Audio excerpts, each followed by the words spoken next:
Start कर दिया। Hello, आवाज आ रहा है? कैमरा थोड़ा ये इसका फ्लिप करना।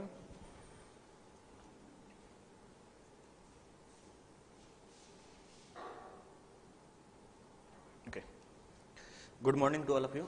In the previous lecture, we were doing with exponential distribution. So we have not done lots of practice on exponential distribution. So let me finish some question on gate. Okay. So write down a question.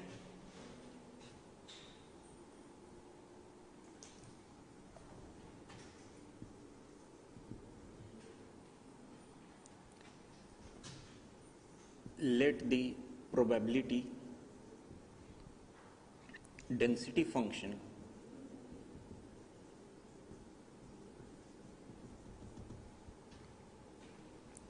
of a random variable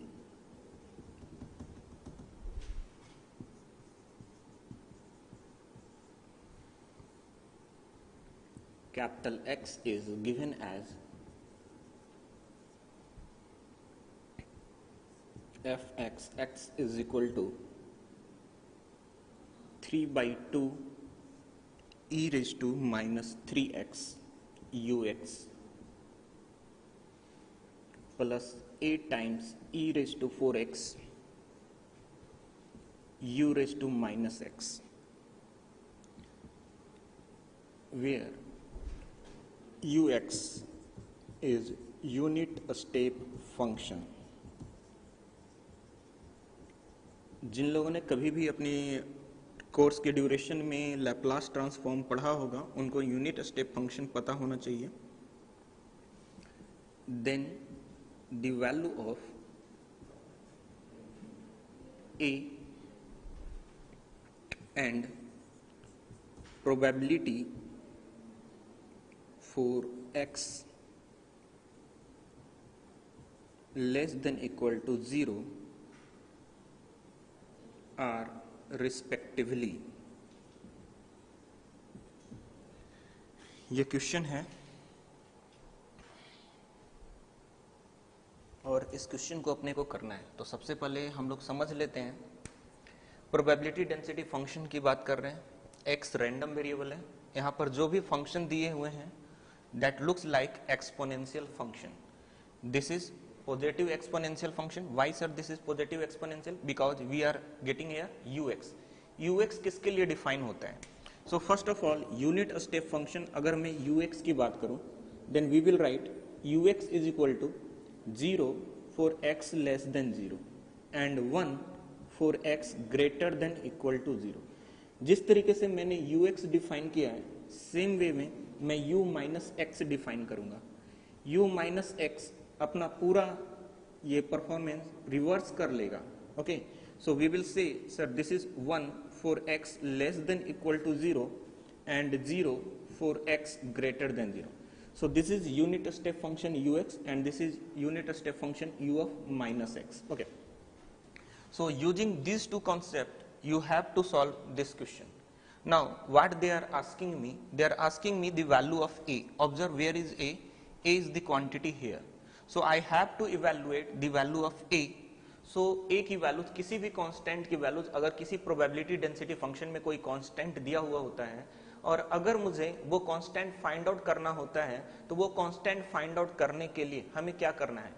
हमें सिर्फ इतना ही ध्यान में रखना है sum of the probability is equal to 1. So we have to integrate this function and we will make that equal to 1.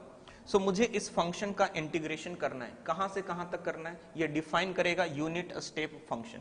Unit step function less than 0 greater than 0, it means minus infinity to plus infinity के लिए मुझे integration करना चाहिए. ये function आपके सामने लिखा हुआ है. इंटीग्रेशन कीजिए, make equal to 1 and find the value of a and let me know what is the value of a. Anyone try it out? खुद से ट्राई करो पहले.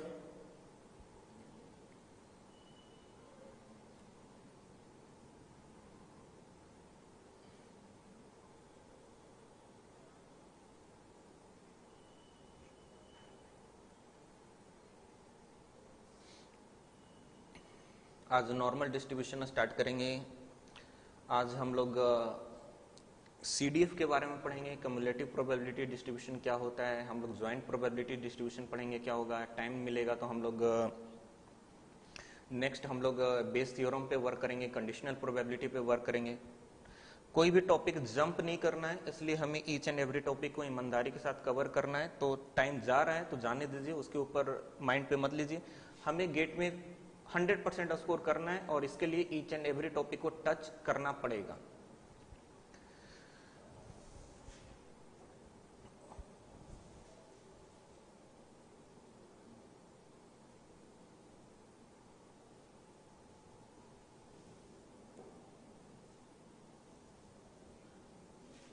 Anyone?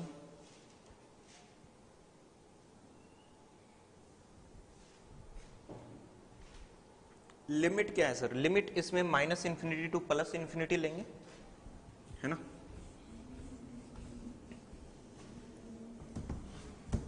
Limit minus infinity to plus infinity लेंगे। So start करता हूं मैं यहाँ पे क्वेश्चन को सॉल्व करना। मैं लिखूंगा प्रोबेबिलिटी डेंसिटी फंक्शन के according minus infinity to plus infinity F X D X करूं तो sum of the probability is equal to 1 होना चाहिए। ओके सर, यही कॉन्सेप्ट इस क्वेश्चन में लगाना है। तो इस क्वेश्चन में लगाने के लिए मैं देख रहा हूं ये जो फंक्शन है वो कहां से कहां तक डिफाइन होता है। सर ये फंक्शन 0 टू इन्फिनिटी के लिए डिफाइन होता है, तो मैंने इसके लिए लिखा 0 to infinity, because minus infinity to 0 के लिए ये 0 बन रहा है, तो वो लिखने की जरूरत नहीं है। इसके लिए मैं सिर्फ क्या लिखूंगा, 0 टू इन्फिनिटी लिखूंगा। तो 0 to infinity 3/2 e raise to minus 3x। 0 to infinity के लिए ux क्या था, ux 1, तो यहां पर 1 मल्टीपल करूं या ना करूं लिखने की कोई जरूरत नहीं, dx plus a times integration. ये जो फंक्शन है किसके लिए डिफाइन हो रहा है, माइनस इन्फिनिटी टू 0 के लिए। So I will write minus infinity to 0। Greater than 0 के लिए ये 0 है, सो इसको ग्रेटर देन 0 के लिए नहीं लिखेंगे। e raise to 4x, u of minus x की वैल्यूज माइनस इन्फिनिटी टू 0 के लिए क्या है, 1 है, so I will write 1 here. So this dx is equal to 1। Now we have to integrate. So 3/2 e raise to minus 3x का integration करेंगे, e raise to minus 3x upon minus 3 आएगा, 0 to infinity limit है, plus a times e raise to 4x का integration करूंगा, e raise to 4x upon 4 आएगा, minus infinity to 0 limit है, is equal to 1 करते हैं। बस क्वेश्चन सॉल्व हो गया। सर नेक्स्ट स्टेप तो एकदम सिंपल सा है, जस्ट मुझे लिमिट पुट करना है। इन्फिनिटी पुट करूंगा, e raise to minus infinity is 0, तो वो 0 आ गया, minus and minus plus, lower limit 0 है, 0 पुट करूंगा 1/3 आएगा, 3/2 इंटू 1/3 प्लस a टाइम्स, आप 0 पुट करोगे, e raise to 0 is 1, so we will get 1/4। Minus infinity put करोगे, e raise to minus infinity 0 होगा, उसे लिखने की जरूरत नहीं, इज इक्वल टू 1 कर लेते हैं। 3 एंड 3 कैंसिल आउट हो गया, 1/2 plus a/4 is equal to 1, a/4 is equal to 1/2, a is equal to 2, a की वैल्यूज 2 आ गई। सबका आ रहा है ये वैल्यू, देखिए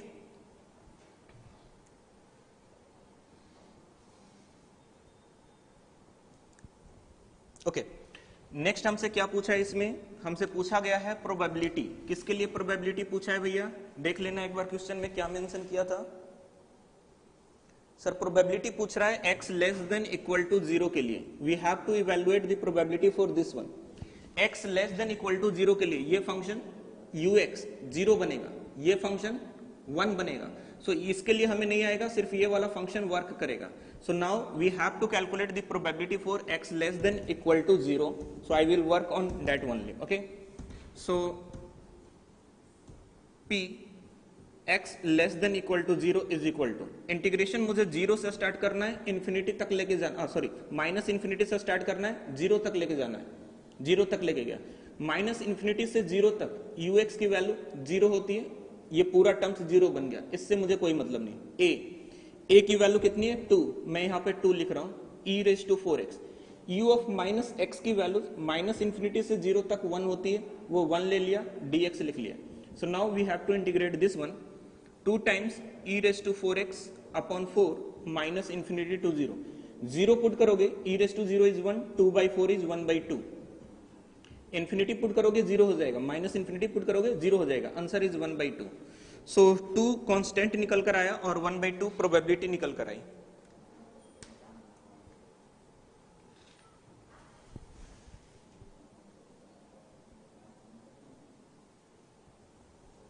is it clear to all? सबको समझ में आ गया ये?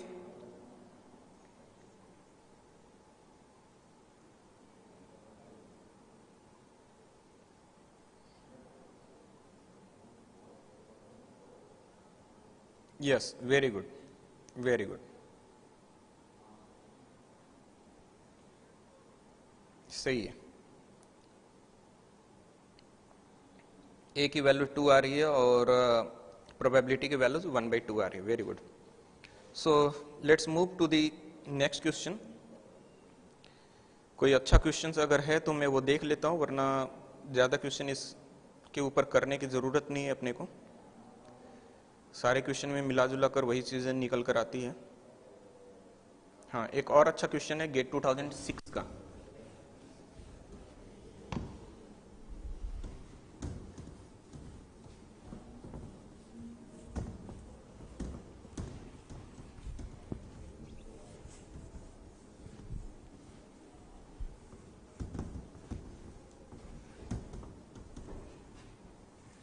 So write down the question. This is the question from GATE 2006. देखते हैं कितने लोग सही आंसर ला पाते हैं इसका। A probability density function PDF is of the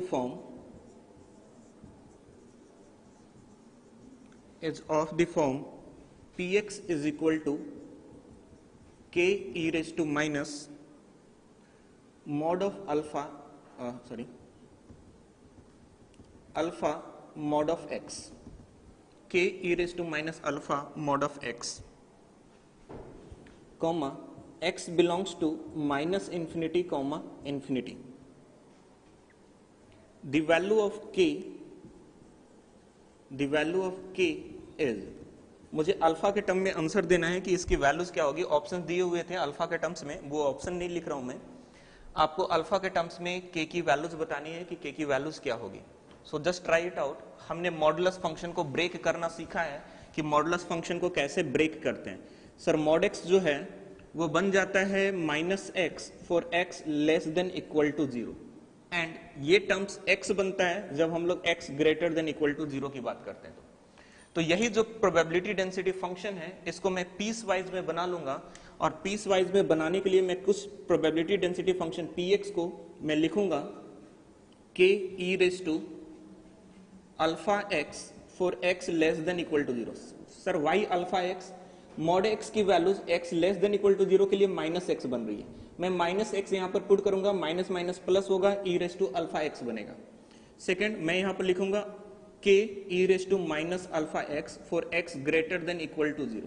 तो ये लेस देन इक्वल टू 0 के लिए, ये ग्रेटर देन इक्वल टू 0 के लिए, और मुझे integration minus infinity to plus infinity करनी है। ट्राई इट आउट, खुद से ट्राई करो पहले, कितने लोगों का आंसर आता है देखता हूं।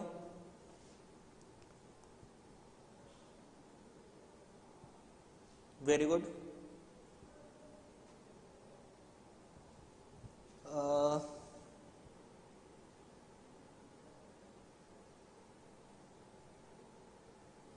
Okay,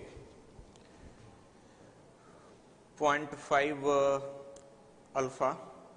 Okay, so just we will integrate from minus infinity to 0. Minus infinity to 0 के लिए k e raise to alpha x लेना है, तो k e raise to alpha x dx लिखा, प्लस फिर 0 टू इन्फिनिटी के लिए इंटीग्रेशन करेंगे। 0 टू इन्फिनिटी के लिए k e raise to minus alpha x dx करना है, और दिस इज इक्वल टू 1। अब क्वेश्चन काफी सिंपल बन गया, इसको मुझे इंटीग्रेशन करना है। मैं लिखूंगा k e raise to alpha x upon alpha plus k e raise to minus alpha x upon minus alpha. This is from minus infinity to 0 and this is from 0 to infinity is equal to 1।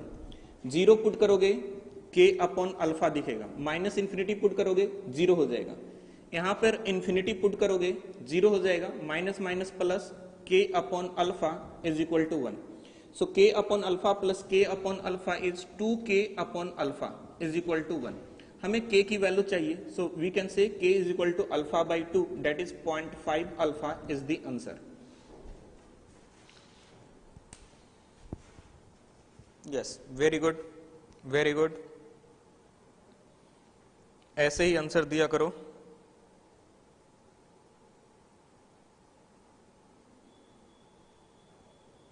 छोटा सा question gate 2013 में पूछा है, वो और भी आसान है.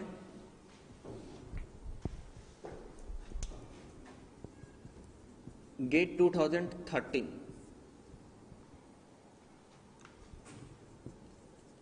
a continuous random variable,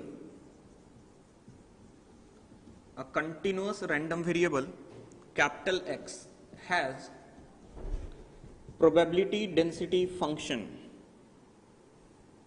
f of x is equal to e raised to minus x for 0 is less than x is less than infinite. The probability p x greater than 1 is fill in the blank. मुझे ये probability चाहिए. करना क्या है भैया इसमें? किसके लिए प्रोबेबिलिटी चाहिए? ग्रेटर देन 1 के लिए. तो हम इंटीग्रेशन कहां से कहां तक करेंगे?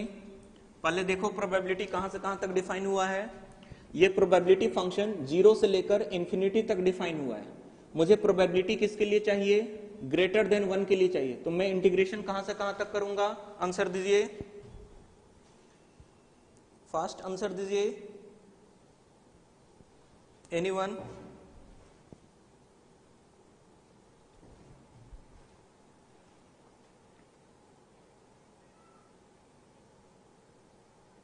Yes, okay, good. So we have to integrate from 1 to infinity. हमें प्रोबेबिलिटी x ग्रेटर देन 1 के लिए पूछा है, तो मैं 1 से इंटीग्रेशन स्टार्ट करूंगा, इन्फिनिटी तक जाऊंगा क्योंकि इसकी बाउंड्री इन्फिनिटी है. सो 1 टू इन्फिनिटी तक इंटीग्रेशन करना है. किसका करना है? प्रोबेबिलिटी फंक्शन का करना है. e raise to minus x dx ये किया. So we will write e raise to minus x upon minus 1 is the integration from 1 to infinity. Infinity put करोगे 0 हो जाएगा, माइनस माइनस प्लस 1 पुट करेंगे e raise to minus 1 आएगा 1 by e. That is the answer. Calculator use करोगे आपको point में answer आ जाएंगे. मैं यहां पर एक्सपोनेंशियल डिस्ट्रीब्यूशन का फर्स्ट पार्ट खत्म करता हूं. कोई भी दूसरा क्वेश्चन जैसे आपको गेट 2019 में दिखेगा क्वेश्चन, जहां पे आपको कुछ ऐसे क्वेश्चंस दिखेंगे, minimum of x comma Y या minimum of x1 comma x2, ये सब मैं CDF में कंप्लीट कराऊंगा आपको. सो ये सब पे वरी नहीं लेना है कि सर ये दिया हुआ था क्वेश्चन, x1 एक एक्सपोनेंशियल डिस्ट्रीब्यूशन है, x2 एक एक्सपोनेंशियल डिस्ट्रीब्यूशन है, फिर minimum of x1 comma x2 gate में पूछा है, मैं इसको कैसे सॉल्व करूं? कराऊंगा, पूरा टॉपिक पढ़ाता हूं. कोई नहीं पढ़ाएगा डजंट मैटर, मैं पढ़ाऊंगा इन सब टॉपिक को. लेकिन ये नॉर्मल सिंपल सा है एक्सपोनेंशियल डिस्ट्रीब्यूशन, और ये सब CDF पढ़ने के बाद समझ में आएगा. ठीक है.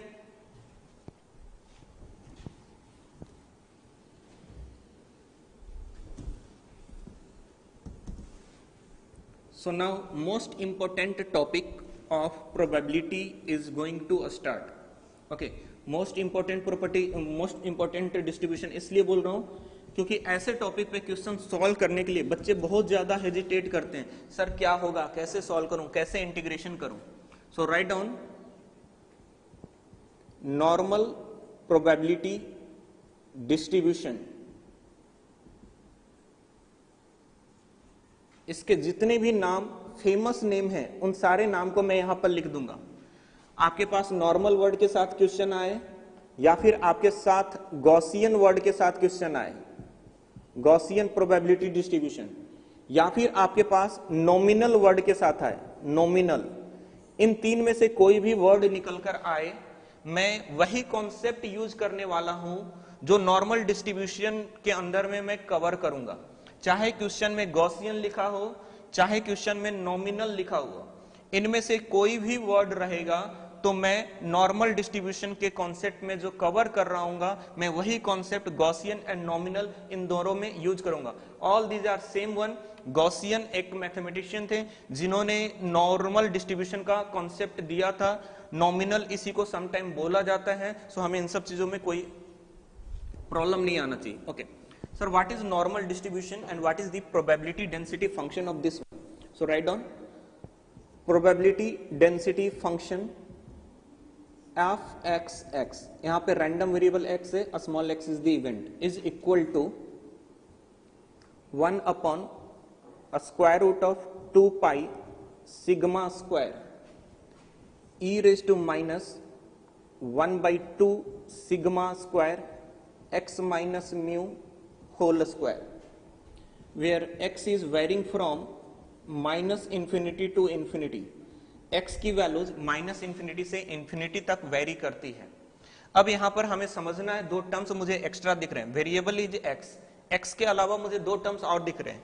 एक टर्म मुझे म्यू दिख रहा है और दूसरा टर्म मुझे सिग्मा स्क्वायर दिख रहा है। So we will say that, देखो क्वेश्चन स्टूडेंट पूछते हैं कि सर ये क्या है, नंबर ऑफ पैरामीटर, कितने पैरामीटर है भाई इसमें? Sir there are 2 parameter, first one is mu, second one is sigma. So number of parameter is 2, 2 parameter है यहाँ पे। कौन कौन से पैरामीटर हैं? एक म्यू है और एक सिग्मा है। सर म्यू को क्या बोलते हैं? Mu is the mean value, mu is the mean value, एक एक स्टेप समझ कर चलिएगा। Sigma is what? Sir sigma is standard deviation, standard deviation, थोड़ा सा भी कंफ्यूज नहीं होना है। स्टैंडर्ड डेविएशन का स्क्वायर करेंगे तो क्या मिलेगा? स्टैंडर्ड डेविएशन के स्क्वायर करने पे वेरिएंस मिल जाएगा। So mu is mean values, sigma is standard deviation, sigma square is variance, जरूरत पड़ेगी तो यूज करेंगे। सो म्यू का कॉन्सेप्ट पता है, सिग्मा का कॉन्सेप्ट पता है। नाउ इसी नॉर्मल डिस्ट्रीब्यूशन को सम टाइम में कुछ ऐसा लिखा करूंगा, normal distribution mu comma sigma, ये नॉर्मल डिस्ट्रीब्यूशन है जिसकी मीन वैल्यू म्यू है, स्टैंडर्ड डेविएशन सिग्मा है। अगर कभी ऐसा लिखा हुआ है नॉर्मल डिस्ट्रीब्यूशन इन ब्रैकेट 0,1, इसका मतलब होगा ये वैसा नॉर्मल डिस्ट्रीब्यूशन है जिसकी मीन वैल्यू 0 है और स्टैंडर्ड डेविएशन 1 है। तो n 0,1 लिखा है तब पर भी मुझे कोई कंफ्यूजन नहीं होना चाहिए, mean value is what, standard deviation is what. Now अब मैं थोड़ा सा ग्राफ पे जाऊंगा, मुझे इसका ग्राफ बनाना है। ग्राफ के बारे में मैं समझूंगा कि ग्राफ कैसे बनाते हैं। ओके, एक एक का स्टेप ध्यान में होना चाहिए आपको।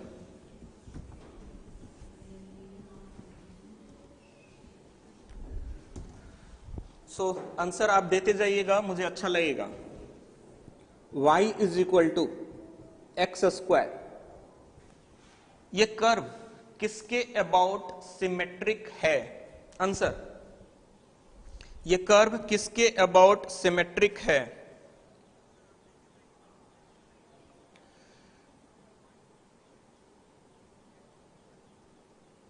यस ध्रुव, प्रीवियस क्वेश्चन की आप बात करो कि sir P x greater than equal to 1 पूछा था, तो क्या मैं इसके लिए ऐसा कर सकता था 1 minus P x less than 1? कर सकते हो, मना नहीं करूंगा। 1 माइनस इंटीग्रेशन, तो वो जो x था वहां पे वो कहां से कहां तक के लिए वैलिड था? 0 टू इन्फिनिटी। जब लेस देन 1 की बात करेंगे तो मैं 0 टू 1 पे इंटीग्रेशन करूंगा। You can do like this one, मैं मना नहीं करूंगा। ओके, आपको बताना है ये कर्व किसके अबाउट सिमेट्रिक है? Sir this curve is symmetric about y axis, y axis के अबाउट सिमेट्रिक है ये। इसका कर्व अगर मैं बनाता हूं तो ये इसका curve y is equal to x square का कर्व ऐसा बनता है, this is y axis. So ये कर्व y एक्सिस के अबाउट सिमेट्रिक है। What is the equation for y axis? y axis का इक्वेशन क्या होता है? सर y एक्सिस का इक्वेशन होता है x इज इक्वल टू 0। ये जो कर्व है वो x इज इक्वल टू 0 के अबाउट सिमेट्रिक है। This curve is symmetric about x is equal to 0. Can we write this function? Can we write this function as x minus 0 whole square? y is equal to x square लिखूं या x minus 0 का whole square लिखूं, दोनों same होगा। This function is symmetric about x is equal to 0. Okay. Now I am writing y is equal to x minus a whole square. Can you let me know कि ये function किसके about symmetric है? ये function किसके about symmetric है? आपका answer आना चाहिए। This function is symmetric about, किसके अबाउट सिमेट्रिक है? एनीवन?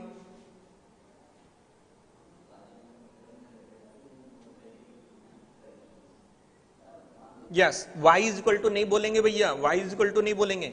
ये किसके अबाउट सिमेट्रिक है sir? This is x is equal to 0 के अबाउट सिमेट्रिक है। ये किसके अबाउट सिमेट्रिक होगा सर? ये x is equal to a के अबाउट सिमेट्रिक होगा। गलतियां यहां पर ही होती है अपने से। x is equal to a line के अबाउट सिमेट्रिक होगा। This is symmetric about x is equal to 0, this is symmetric about x is equal to a। Sir कैसे पता चल रहा है? हमने बोला कि y is equal to x square curve में अगर x को इंटरचेंज कर दो माइनस x के साथ तो इस इक्वेशन में कोई भी चेंजिंग नहीं आएगा। y is equal to x minus a whole square. अगर मैं x माइनस ए को इंटरचेंज कर दूं minus of x minus a के साथ कोई भी चेंजिंग नहीं आएगा। That's why this equation is symmetric about x is equal to a. This equation is symmetric about x is equal to 0. Okay? So x is equal to 0 और x is equal to a के about symmetricity हमें पता चली। थोड़ा थोड़ा change कर रहा हूं, आंसर देते चले जाना। y is equal to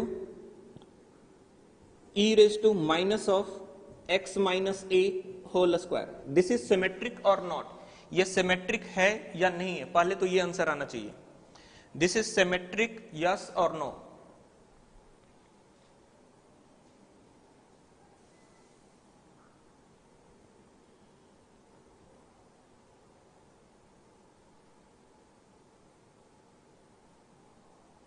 yes, very good, very good. Sir as and when we will replace x minus a with minus of x minus a, this function is not going to be changed.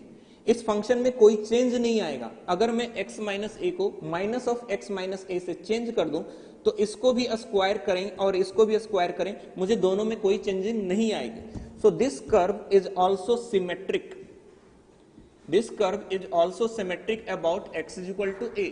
Exponential है लेकिन ये symmetric है। Okay अब इसमें मैंने फिर से change किया, मैंने बोला -1/2 कर दो, अभी भी सिमेट्रिक रहेगा, कोई चेंजिंग नहीं आएगी। मैंने बोला इसको किसी 1/3 से मल्टीपल कर लो, कोई फर्क नहीं है, अभी भी ये function x is equal to a के अबाउट ही सिमेट्रिक है। सो जो फंक्शन हमने लिखा है नॉर्मल प्रोबेबिलिटी डेंसिटी फंक्शन का f x is equal to 1 upon square root of 2 pi sigma square e raised to minus 1 upon 2 sigma square x minus mu whole square minus infinity is less than x is less than infinity. This function is symmetric about, is f of x is symmetric about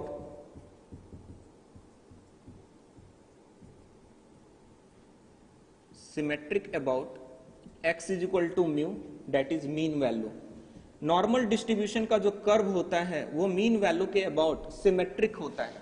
तो ये concept मुझे ध्यान में रखना है, ये काफी important है। हम क्वेश्चन को सॉल्व करते समय इसका बहुत ज्यादा यूज करने वाले हैं। सो जो नॉर्मल डिस्ट्रीब्यूशन का कर्व बनाऊंगा वो कर्व सिमेट्रिक होगा x is equal to mu line के about. It means mean value जो क्वेश्चन में दिया हुआ होगा हम उसी के अबाउट कर्व को सिमेट्रिक बनाया करेंगे। Okay now if this is a valid probability density function, अगर ये वैलिड प्रोबेबिलिटी डेंसिटी फंक्शन है तो इसका इंटीग्रेशन क्या होना चाहिए सर? इसका इंटीग्रेशन इक्वल टू 1 आना चाहिए। कहां से कहां तक? माइनस इंफिनिटी से प्लस इंफिनिटी तक इसका इंटीग्रेशन 1 आना चाहिए, वो तो ट्रू है। ओके नाउ सर मैं इसका ग्राफ बनाना चाहता हूं, तो ग्राफ बनाने के लिए मैंने X axis and Y axis लिया, minus infinity to plus infinity. Let say ये X is equal to mu line है। म्यू क्यों लिखा सर यहाँ पर, वाई एक्सिस क्यों नहीं लिया? कर्व किसके अबाउट सिमेट्रिक है? म्यू के अबाउट। तो मैंने x is equal to mu line लिया, मैं इसी के अबाउट सिमेट्रिक बनाना हूं, तो मैं इस साइड और इस साइड सेम जैसा ग्राफ बनाऊंगा, एक जैसा ग्राफ बनाऊंगा। एक्स इज इक्वल टू अगर मैं म्यू पुट कर दूं, mu minus mu 0, E raise to 0 1, तो कुछ quantity 1 upon square root of 2 pi sigma square मिल रहा है, वो X is equal to mu पे मिल रहा है। मैंने एक हाइट लिया यहाँ पे, मैंने बोला कि इस पॉइंट से यहां तक की जो हाइट निकल कर आ रही है, ये हाइट कितनी है? Height is equal to 1 upon square root of 2 pi sigma square, ये हाइट निकल कर आई है। This is the height for normal distribution. Okay now अगर मैं x की वैल्यूज इस पॉइंट से डाइवर्ट करता हूं, सपोज मैं इंफिनिटी लेके जाता हूं, अगर मैं यहां पर इंफिनिटी पुट कर दूं, इंफिनिटी का square infinity, e raise to minus infinity 0, मतलब ये कर्व धीरे धीरे डिक्रीज करता हुआ इंफिनिटी तक 0 बन जाएगा। और माइनस इंफिनिटी पुट करूं तो सर दोनों तरफ सिमेट्रिक कर्व है, जैसा कर्व आप इस साइड बनाओगे वैसा ही कर्व इस साइड बनाना होगा, तो हम लोग को कर्व कुछ ऐसा बना लेना चाहिए।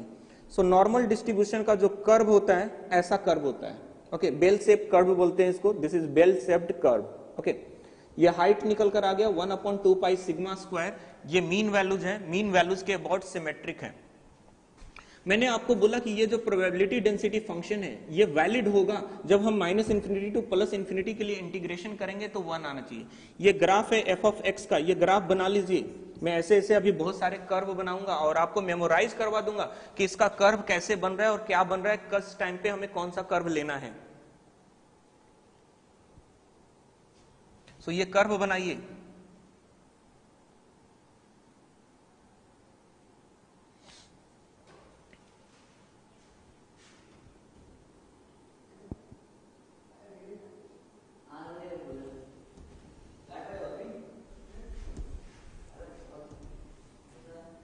this is a valid probability density function, that's why if I will integrate from minus infinity to plus infinity 1 upon a square root of 2 pi sigma square e raised to minus 1 by 2 sigma square x minus mu whole square dx, तो इसकी values क्या निकल कर आएगी? Sir इसकी values 1 निकल कर आएगी, मैंने इसको नोट डाउन किया कि ये 1 निकल कर आया, ओके। अब बहुत सारे इंटीग्रेशन वाले क्वेश्चंस पूछे जाते हैं मेरे से, सर ये इंटीग्रेशन कैसे निकलेगा और क्या निकल कर आएगा, मैं उसी को टारगेट पहले कर रहा हूं, इसके थोड़ी सी थ्योरी पढ़ा, उससे जितने क्वेश्चन टारगेट होंगे मैं उसको टारगेट कर रहा हूं। So sir can we write this one as minus infinity to plus infinity e raise to minus 1/2 sigma square x minus mu whole square dx is equal to a square root of 2 pi sigma square. क्या मैं इसको ऐसा लिख सकता हूं? सोचिए,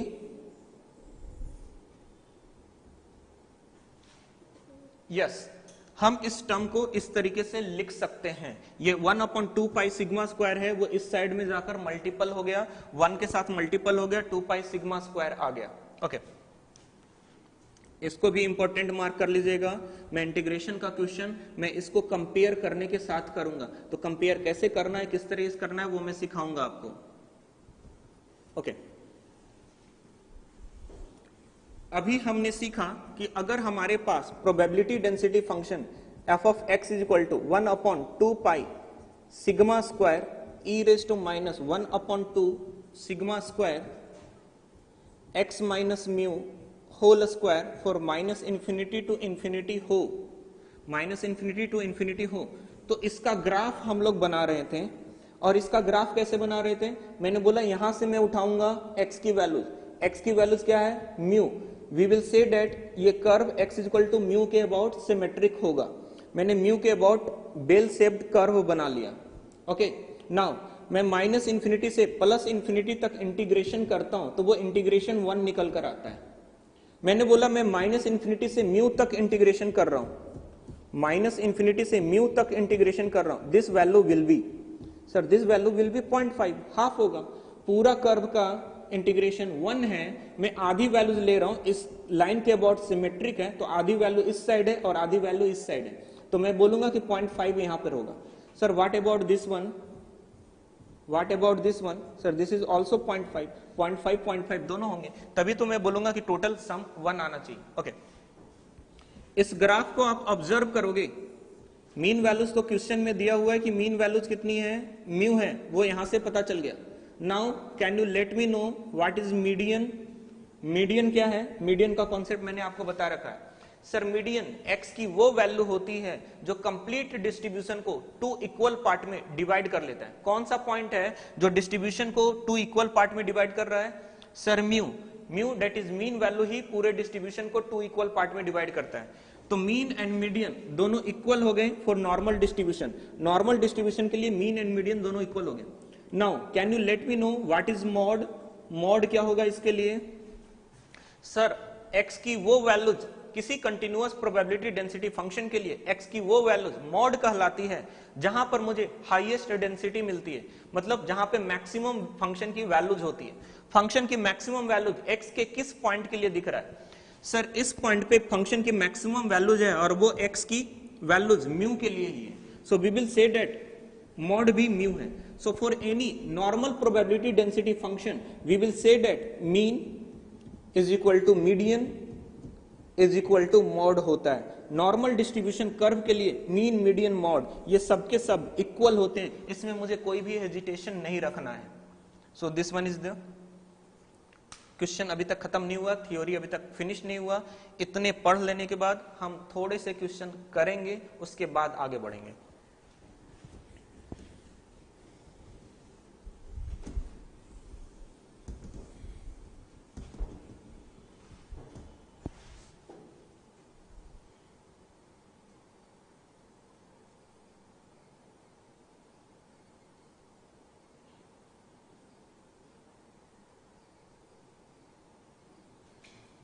question, ये question gate 1997 में पूछा है और ऐसे क्वेश्चन आपको 7-8 मिल जाएंगे गेट में, 7-8 क्वेश्चन मिल जाएंगे ऐसे। A probability density function is given by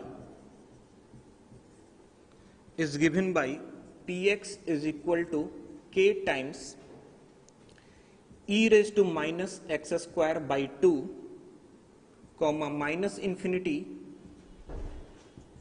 is less than x is less than infinity. The value of k is fill in the blank. मुझे k की वैल्यू चाहिए। सर कैसे समझ में आएगा कि ये नॉर्मल डिस्ट्रीब्यूशन का क्वेश्चन है?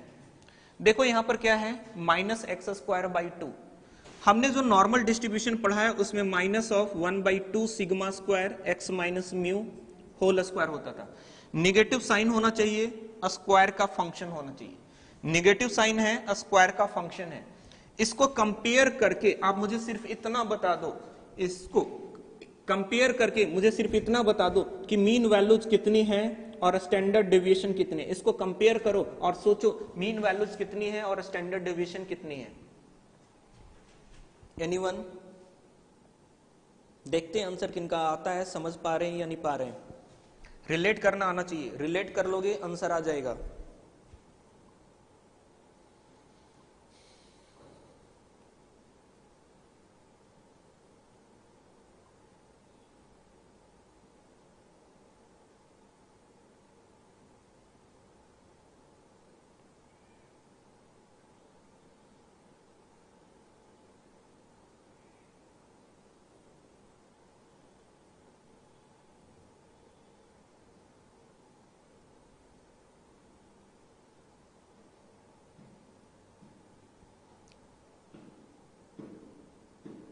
आया आंसर किसी का?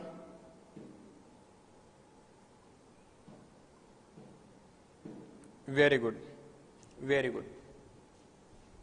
सर कंपेयर करेंगे तो कंपेयर करना किससे है? F of x is equal to 1/2 pi sigma square square root e raise to minus 1/2 sigma square x minus mu whole square. इससे कंपेयर करना है। कंपेयर करोगे इस टर्म को, एक्स स्क्वायर है, एक्स माइनस म्यू का होल स्क्वायर है। Sir mu की वैल्यू 0 हो गई, मुझे 2 सिग्मा स्क्वायर चाहिए, यहाँ पे 2 है। मैं बोलूंगा सिग्मा स्क्वायर की वैल्यू 1 है, सिग्मा स्क्वायर की वैल्यूज 1 है, सिग्मा की वैल्यूज 1 हो गया, स्टैंडर्ड डिविजन 1 हुआ। के की वैल्यूज क्या है, कंपेयर कर लीजिए। सर के की वैल्यूज है 1/√2 पाई सिग्मा स्क्वायर, सिग्मा स्क्वायर 1 निकला, सो 1/√2 पाई, ये वैल्यूज आ गई आंसर में।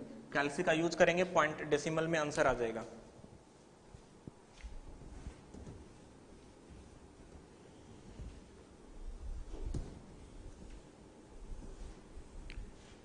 एक क्वेश्चन इस पे और कर लेता हूं जिसमें इंटीग्रेशन दिया हुआ रहता है, प्रोबेबिलिटी की कहीं पे बात ही नहीं होती है उस क्वेश्चंस में। और ये वाले क्वेश्चन जो मैं करा रहा हूं कम से कम 6-7 बार पूछा होगा। Integration from 0 to infinity, integration from 0 to infinity e raise to minus x square by 2 dx equals ऐसे क्वेश्चंस आपको बहुत सारे दिखेंगे। तो मुझे कंपेयर करना सीखना है कि कंपैरिजन कैसे कर रहे थे। हमने आपसे पूछा इसको देखकर मीन वैल्यूज क्या बोलोगे? सर मीन वैल्यूज तो 0 है।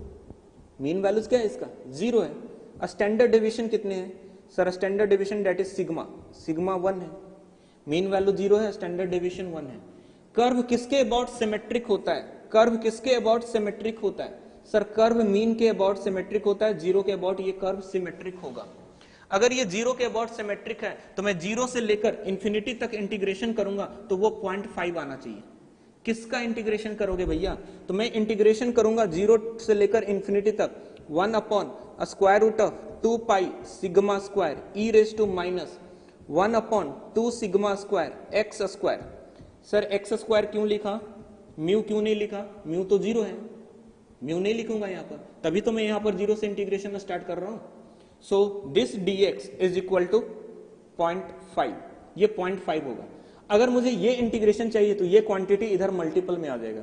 So we will say 0 to infinity e raise to minus x square by 2 sigma square, sigma की वैल्यूज 1, सिग्मा स्क्वायर की वैल्यूज 1, एक्स स्क्वायर बाई 2 लिख दिया, dx लिख दिया।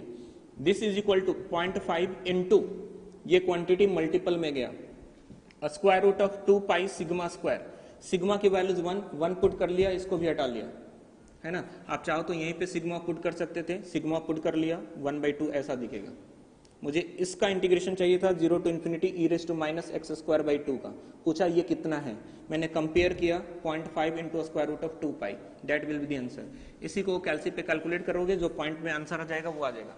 पीपल इसी को करते हैं, इसको कन्वर्ट करते हैं गामा इंटीग्रेशन में, उसके बाद करते हैं। गामा में करोगे बहुत सारा टाइम जाएगा आपका, गामा पे बिल्कुल नहीं करना है। गामा पे वही करना है जहां पे गामा से ही सॉल्व हो। नॉर्मल डिस्ट्रीब्यूशन हम प्रोबेबिलिटी पढ़ते हैं, ये नॉर्मल का क्वेश्चन है, नॉर्मल को सोचते हुए मैं कंपैरिजन करूंगा और आंसर आ जाएगा। इवन आपको थोड़े थोड़े प्रैक्टिस करने के बाद आप ये सब स्टेप भी ओमिट कर दोगे, धीरे धीरे प्रैक्टिस के बाद डायरेक्टली आंसर देना स्टार्ट कर लोगे। सर डायरेक्टली कैसे? जैसे ही मैंने देखा यहां पर एक्स स्क्वायर है, मतलब 0 के अबाउट सिमेट्रिक होगा और 0 टू इंफिनिटी तक इंटीग्रेशन करने के लिए बोला है। वो 0 to infinity, it means mu से इंफिनिटी तक का इंटीग्रेशन 0.5 होता है, तो मैं बोलूंगा ये 0.5 होगा, लेकिन किसके टाइम होगा? 1 अपॉन 2 पाई सिग्मा स्क्वायर चाहिए था, into square root of 2 pi sigma square, ऐसा लिखेंगे। सिग्मा स्क्वायर कितना है यहां से मिलेगा? Sir 2 sigma square, sigma square की वैल्यूज 1, यहां से ये हटा दिया, आंसर एक स्टेप में आया।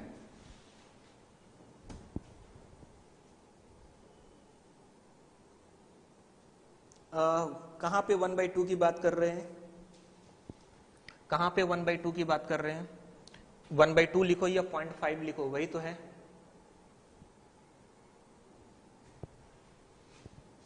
पॉइंट 5 लिखो या 1/2 लिखो, दोनों सेम ही तो है। ये क्वांटिटी आप मल्टीपल करोगे, इधर जाएगा तो वो मल्टीपल में ही तो आएगा।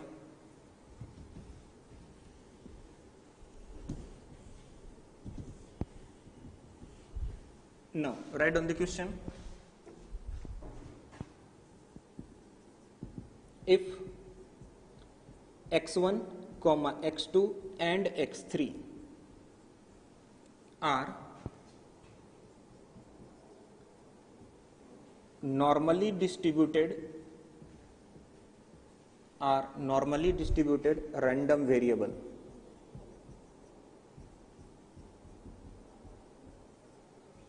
as shown in the figure,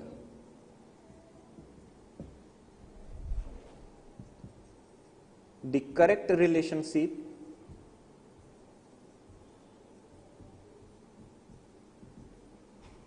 between mean values of x1, x2 and x3, that is mu1, mu2 and mu3 is fill in the blank. Okay, आपको करेक्ट रिलेशनशिप देना है mu1, mu2, mu3 में।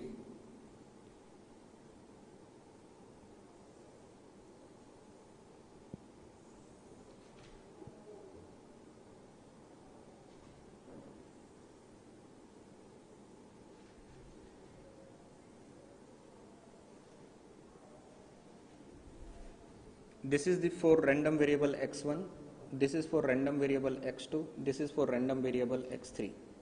What is the correct relationship between mu1, mu2 and mu3?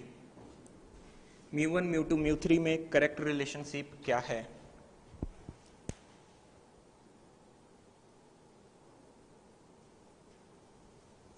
ठीक है, मैं थोड़ा slow हो जाता हूँ, नॉट एन इशू, थोड़ा स्लो पढ़ा लेता हूँ। x1, x2 एंड x3 तीन के तीन नॉर्मली डिस्ट्रीब्यूटेड रैंडम वेरिएबल है जिनका ग्राफ दिया हुआ है। आपको करेक्ट रिलेशनशिप चाहिए, किसके लिए? मीन वैल्यूज के लिए चाहिए। x1 and x2 and x3 का mean values mu1, mu2, mu3 दिया हुआ है, यहाँ पे सबके ग्राफ दिए हुए हैं। तो इनमें से कौन सी मीन वैल्यू सबसे बड़ी होगी, कौन सी मीन वैल्यू सबसे छोटी होगी, वो रिलेशनशिप आपको बतानी है। एनीवन? क्वेश्चन में कुछ खास नहीं है भैया। एमएसक्यू में जब आएगा तो क्या करेगा, इसके स्टैंडर्ड डेविएशन में भी रिलेशन दे देगा, इसके मीन वैल्यूज में भी रिलेशन दे देगा, एमएसक्यू बन जाएगा ये। इसलिए जब मैं नेक्स्ट अभी क्वेश्चन कराऊंगा तो उसमें मैं वेरिएंस और या स्टैंडर्ड डेविएशन से रिलेट कर रहा हूँ, तो आपको समझ कर आंसर देना है। Yes, very good. हमने ये चीज पढ़ रखा है कि mean values curve, normal distribution का जो कर्व होता है वो मीन वैल्यूज के अबाउट सिमेट्रिक होता है। x1 is symmetric about mu1, x3 is symmetric about mu3, x2 is symmetric about mu2। इनमें से सबसे बड़ा नंबर कौन सा है? Which one is largest number? हम लोग किसके ऊपर वर्क कर रहे हैं? हम लोग एक्स एक्सिस के ऊपर वर्क कर रहे हैं। स्टूडेंट गलती क्या करते हैं, सर जिसका हाइट बड़ा है ना वो बड़ा है। नहीं भैया, मैं मीन वैल्यूज कहां ले रहा हूं? मैं मीन वैल्यूज एक्स एक्सिस पे ले रहा हूं। All these values are on x axis. वो डिसीजन लेने के लिए कि सिमेट्रिक किसके अबाउट है वहां से मैंने उठाया, लेकिन नंबर्स कहां पे हैं? वो एक्स एक्सिस पे हैं। तो एक्स एक्सिस पे आप जैसे ही इस साइड में आगे जाओगे नंबर बढ़ता चला जाएगा। सो सबसे बड़ा नंबर कौन सा है? सर सबसे बड़ा नंबर mu2 है। सबसे छोटा कौन सा है? mu1 है, और mu3 मिडिल में है। So we will write mu1 is less than mu3 is less than mu2. This is the correct answer for this question.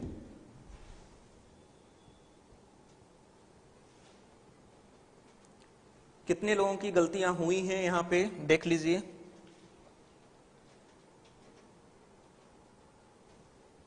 कितने लोगों की गलतियां हुई हैं यहां पर देख लीजिए। इसलिए मैं क्वेश्चन करा रहा हूं, इसलिए क्वेश्चन करा रहा हूं।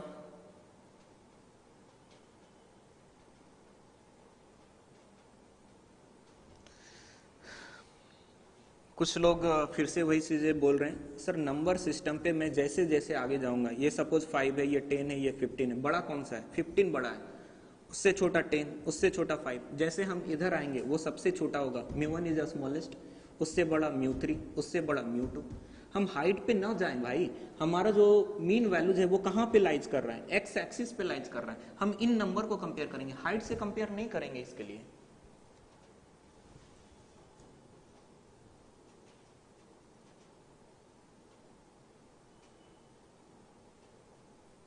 ओके ठीक है, अब इसी क्वेश्चन में मैं चेंज कर लेता हूं। So write down next question, the correct relationship between a standard deviation,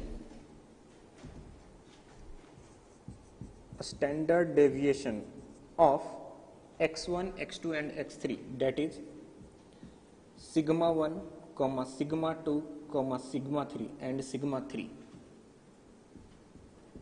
is, graph बना रहा हूं फिर से मैं।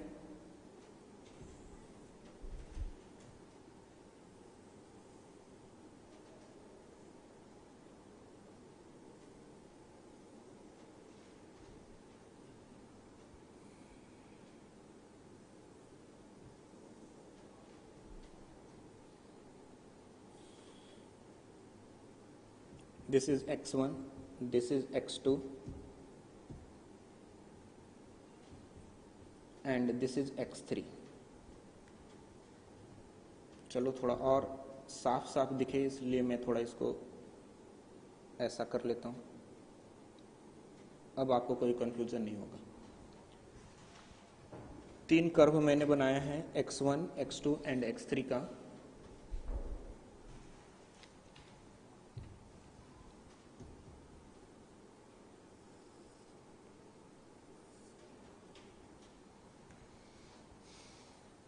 सिग्मा 1, सिग्मा 2, सिग्मा 3 में आंसर देना है।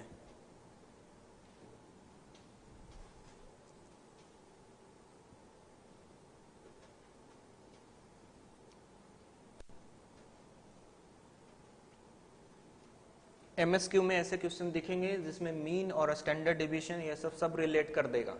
ग्राफ ये 3 दे देंगे और आपसे पूछ देंगे कि किसका क्या है। Very good, very good, yes, very good.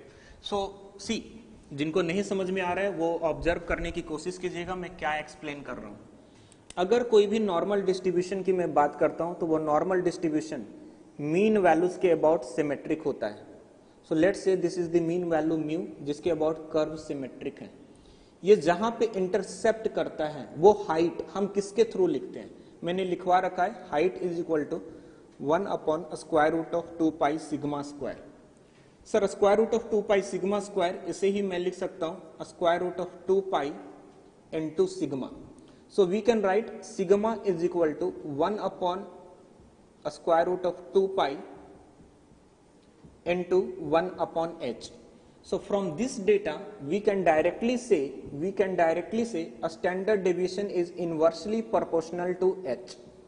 जिसका हाइट सबसे ज्यादा होगा उसका स्टैंडर्ड डेविएशन सबसे कम होगा, जिसकी हाइट सबसे कम होगी उसका स्टैंडर्ड डेविएशन सबसे ज्यादा होगा। किसकी हाइट सबसे कम है?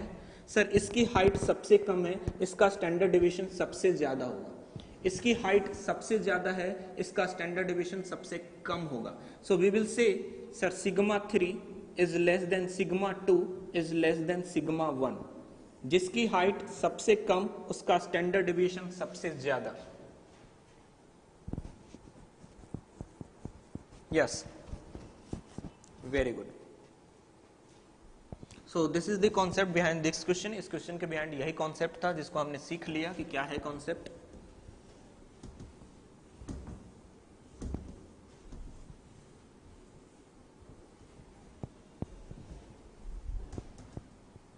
Write down next question. If capital X is a normally distributed random variable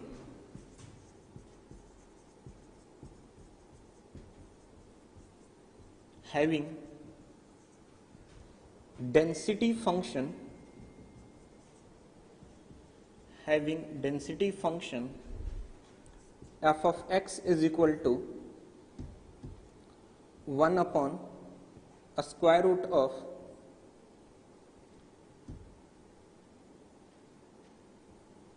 two pi e raised to minus x square by 2 for minus infinity is less than x is less than infinity.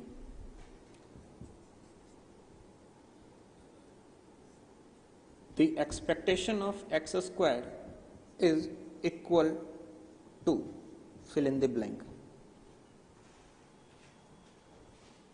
Try it out, solve कीजिए। अच्छा question है जहां पे mistake कर सकते हैं।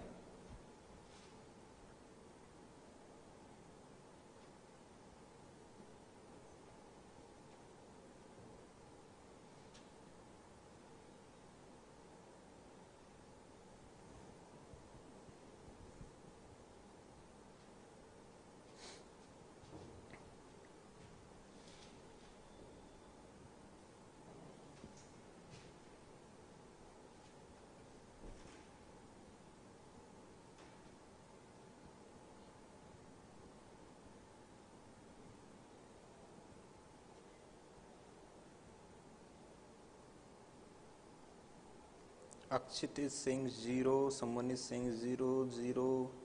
Okay. So let's calculate कि क्या आंसर इसका निकल कर आएगा. Okay. What you have studied about the mean values and standard deviation for this one. इसका mean values कितना है? सर इस क्वेश्चन के लिए अगर मैं मीन वैल्यूज कैलकुलेट करूं तो bye comparison you can say mean value is 0. अगर मीन वैल्यू 0 है तो आप बोलोगे कि सर एक्सपेक्टेशन ऑफ x 0 है, क्योंकि मीन वैल्यू और एक्सपेक्टेशन दोनों सेम होते हैं. What is variance, sigma square कितना है सर, सिग्मा स्क्वायर की वैल्यूज 1 है, sigma square is equal to 1। Sigma square क्या होता है, वेरिएंस होता है, so variance of x is equal to 1। Now we have studied that variance of x is equal to ex square minus ex whole square. Sir variance of x 1 दिया हुआ है, मैंने यहाँ पे 1 पुट कर लिया, ex स्क्वायर मुझे find out करना है, और ex 0 है, मैंने यहाँ पर 0 स्क्वायर कर लिया। So we got the answer ex square. देख लिया क्वेश्चन कितना इजी था और कितने लोगों ने गलत किया इस क्वेश्चन में, समझ में आ गया। बहुत सारे लोगों ने 0 आंसर दिया है, बहुत सारे लोगों ने 1 दिया है। जिनका 1 है सबका क्लियर है, जिनका 0 आ रहा है उनको सोचने की जरूरत है मैंने 0 आंसर क्यों दिया। बेसिक ये मैं डिस्क्रीट प्रोबेबिलिटी से पढ़ाते आ रहा हूं कि variance of x is ex square minus ex का होल स्क्वायर, डिस्क्रीट से पढ़ाते आ रहा हूं, फिर भी इसमें आप गलतियां कर रहे हो। इस प्रोबेबिलिटी डेंसिटी फंक्शन को देखकर मैंने इसका मीन निकाल लिया, mean is nothing but expectation of x, वो 0 हो गया। वेरिएंस यहां से सिग्मा स्क्वायर की वैल्यूज निकल कर आई, सिग्मा स्क्वायर की वैल्यूज 1 है, वेरिएंस इसका 1 हो गया। वेरिएंस का फार्मूला है ex स्क्वायर माइनस ex का होल स्क्वायर। क्वेश्चन में मुझे ex स्क्वायर पूछा है, वेरिएंस ग्राफ से नोन है, ex ग्राफ से नोन है, फंक्शन से नोन है, ये दोनों नोन हो गया, ex स्क्वायर निकाला वो 1 निकल कर आ गया, answer is 1।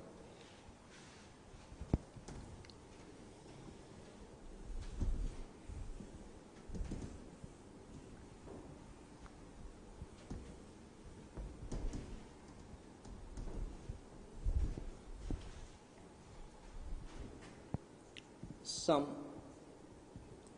important data in normal distribution। कुछ मैं ग्राफ बनाऊंगा और कुछ डेटा दूंगा जिसको मैं आपको बोलूंगा कि इसको मेमोराइज कर लेना, आपके क्वेश्चन को बहुत ही कम टाइम में सॉल्व कराएगा। इल्स आप गामा इंटीग्रेशन करोगे बार बार, और जब भी गामा इंटीग्रेशन करोगे तो आपसे बहुत ज्यादा रॉन्ग होने के चांसेस, टीडियस होने के चांसेस, लेंदी सॉल्व होने के चांसेस रहेंगे। सॉल्व तो हो जाएगा मेरे भाई, अगर किसी को कैलकुलेशन करना पसंद है सॉल्व तो हो जाएगा, लेकिन टीडियस होगा। जो क्वेश्चन मैं 10 सेकंड में करूंगा उसी क्वेश्चन को आप 5 मिनट में करोगे। कॉम्पिटिटिव एग्जामिनेशन है, कोई भी वैसे अप्रोच लगाने की जरूरत नहीं होनी चाहिए। सो सम इंपॉर्टेंट डेटा दे रहा हूं मैं। फर्स्ट वन, मैं एक ग्राफ बना रहा हूं, this is the graph of normal distribution. Normal distribution का ग्राफ है। नॉर्मल डिस्ट्रीब्यूशन का कर्व मीन वैल्यूज के अबाउट सिमेट्रिक होता है। मैं इंटीग्रेशन माइनस इन्फिनिटी से प्लस इन्फिनिटी तक करने वाला हूं। मैंने आपको बोला minus infinity to plus infinity integration करोगे तो वो 1 आएगा। सो मैंने आपसे पूछा कि अगर मैं इस वाले पोर्शन की इंटीग्रेशन करूं माइनस इन्फिनिटी से लेकर म्यू तक, तो ये इंटीग्रेशन निकल कर आएगा 0.5।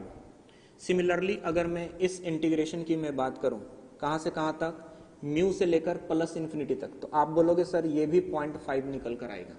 सिमिलरली कोई भी नॉर्मल डिस्ट्रीब्यूशन का कर्व हो, डजंट मैटर मीन वैल्यूज क्या है, स्टैंडर्ड डेविएशन क्या है, मुझे सिर्फ और सिर्फ मीन वैल्यूज पे फोकस करना है।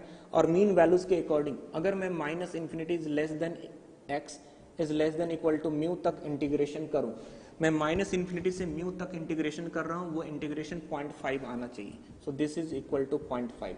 सिमिलरली अगर मैं म्यू से स्टार्ट करूं और इन्फिनिटी तक जाऊं तो ये भी 0.5 आएगा। 0.5 यहाँ, 0.5 यहाँ। आपको ये याद रखना है, रखिए, नहीं याद रखना है ये कर्व याद रखना। नॉर्मल डिस्ट्रीब्यूशन का कर्व मीन वैल्यूज के अबाउट सिमेट्रिक होता है, आधा पार्ट इस साइड होगा, आधा पार्ट इस साइड होगा। This is about first important data जो हमें यूज करना है। गेट के क्वेश्चन एटलीस्ट 3 to 4 सिर्फ इस डेटा से सॉल्व हो जाते हैं। अगर आपने इसकी अंडरस्टैंडिंग बना ली तो क्वेश्चन 15 सेकेंड भी नहीं लगेंगे, 15 सेकेंड भी नहीं लगेंगे। सो आपको ये अंडरस्टैंडिंग बनाकर चलनी है। Second one,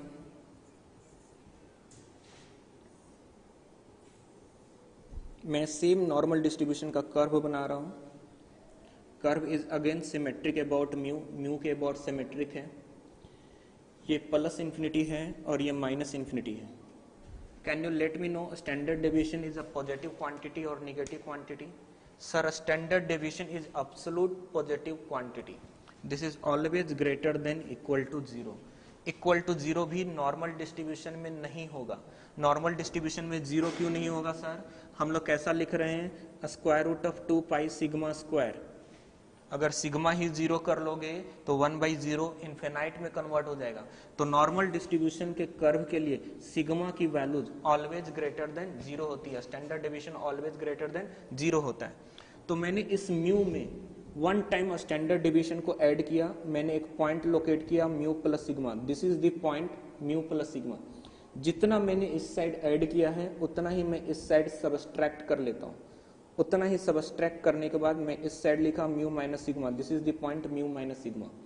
due to symmetry ये कर्व जो है वो म्यू के अबाउट सिमेट्रिक है। सिमेट्रिक होने के कारण मैं ये चीज बोलूंगा कि जितना एरिया मुझे इस साइड में दिख रहा है उतना ही एरिया मुझे लेफ्ट हैंड साइड में भी दिखेगा। दोनों साइड सेम एरिया निकल कर आएंगे। सर ये एरिया कितना होता है? मैं एक बाउंड्री पॉइंट दे रहा हूं आपको, मैं बोलूंगा सर 68% अप्रोक्सीमेट एरिया ये होता है।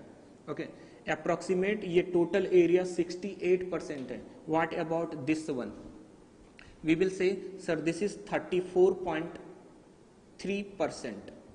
This is what 34.3%। सब अप्रोक्सीमेट दे रहा हूं, इससे कम कोई नहीं करेगा, इससे ज्यादा करना है तो मैं 34.4 नहीं करूंगा, 34.31 32 ऐसा सोच लेना, लेकिन इसको 34.4 मत करना। कोई भी जो दे रहा हूं उसके ऊपर रिजिड रहना, हमें ऐसे ही क्वेश्चन सॉल्व करने हैं। तो अगर बाय द वे मुझसे कोई पूछ देगा एक नॉर्मल डिस्ट्रीब्यूशन है, देखना ध्यान से समझना इस स्टेप को, एक नॉर्मल डिस्ट्रीब्यूशन है जिसकी मीन वैल्यू 0 है और स्टैंडर्ड डेविएशन 1 है। मुझसे क्या पूछा? प्रोबेबिलिटी बताइए such that x is greater than 1 हो। गेट का क्वेश्चन है ये। एक नॉर्मल डिस्ट्रीब्यूशन है, मीन वैल्यू 0 है, स्टैंडर्ड डेविएशन 1 है, मुझे प्रोबेबिलिटी चाहिए x ग्रेटर देन 1 के लिए। भैया आपने जो बताया मुझे अभी तक, मुझे इतना समझ में आया कि मीन वैल्यू से आगे जाओगे तो वो 0.5 मिलेगा। 1 क्या है? Standard deviation. मीन वैल्यूज क्या है? 0। स्टैंडर्ड डेविएशन को ऐड करूंगा 1 पे पहुंच जाऊंगा। Mean value is 0, standard deviation is 1, add किया 1 पे पहुंच गया। मुझे प्रोबेबिलिटी किसके लिए पूछा? ग्रेटर देन 1 के लिए। ये वाला पार्ट कितना होगा? मैं ये चीज बोलूंगा कि सर ये वाला पार्ट यहां से यहां तक का इंटीग्रेशन करता हूं 0.5 मिलता है। आपने बोला कि म्यू से यहां तक इंटीग्रेशन करोगे तो 0.343 मिलेगा, 34.3%, 0.343। मैं 0.5 में 0.343 को सबस्ट्रैक्ट कर लूंगा, ये कितने निकल कर आएंगे पता चल जाएगा, क्वेश्चन सॉल्व हो गया। इल्स जो आपको गामा इंटीग्रेशन का यूज कराएंगे, आपको यही क्वेश्चन करने में एक पेज का फिलअप करना पड़ेगा, नहीं करना है, अपने को ग्राफ का यूज करना है और आंसर लाना है। सो सेकंड ग्राफ ये था, नोट डाउन कीजिए।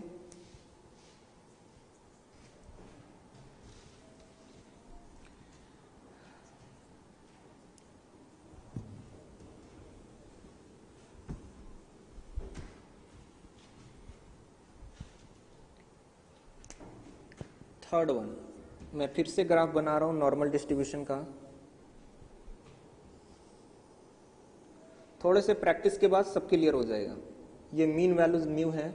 लास्ट टाइम मैंने एक टाइम स्टैंडर्ड डेविएशन को ऐड किया था, अब मेरा मन है 2 टाइम ऐड करूं, तो म्यू प्लस 2 सिग्मा कर रहा हूं और सेम क्वांटिटी में इधर सबस्ट्रैक्ट भी कर रहा हूं, म्यू माइनस 2 सिग्मा भी लिख रहा हूं। दोनों साइड में मैंने सेम क्वांटिटी ऐड और सबस्ट्रैक्ट किए हैं।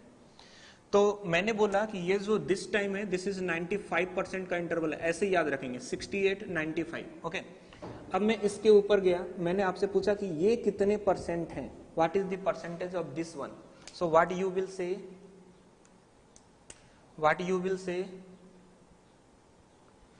Sir this quantity is total 95%। 95% का 2 पार्ट कर लो, 0.95 का 2 से डिवाइड करेंगे 0.475, सो 47.5 लिख लो, 47.5% लिख लो। इस साइड पे मैं जाऊंगा, इस साइड पे क्या लिखूंगा 47.5,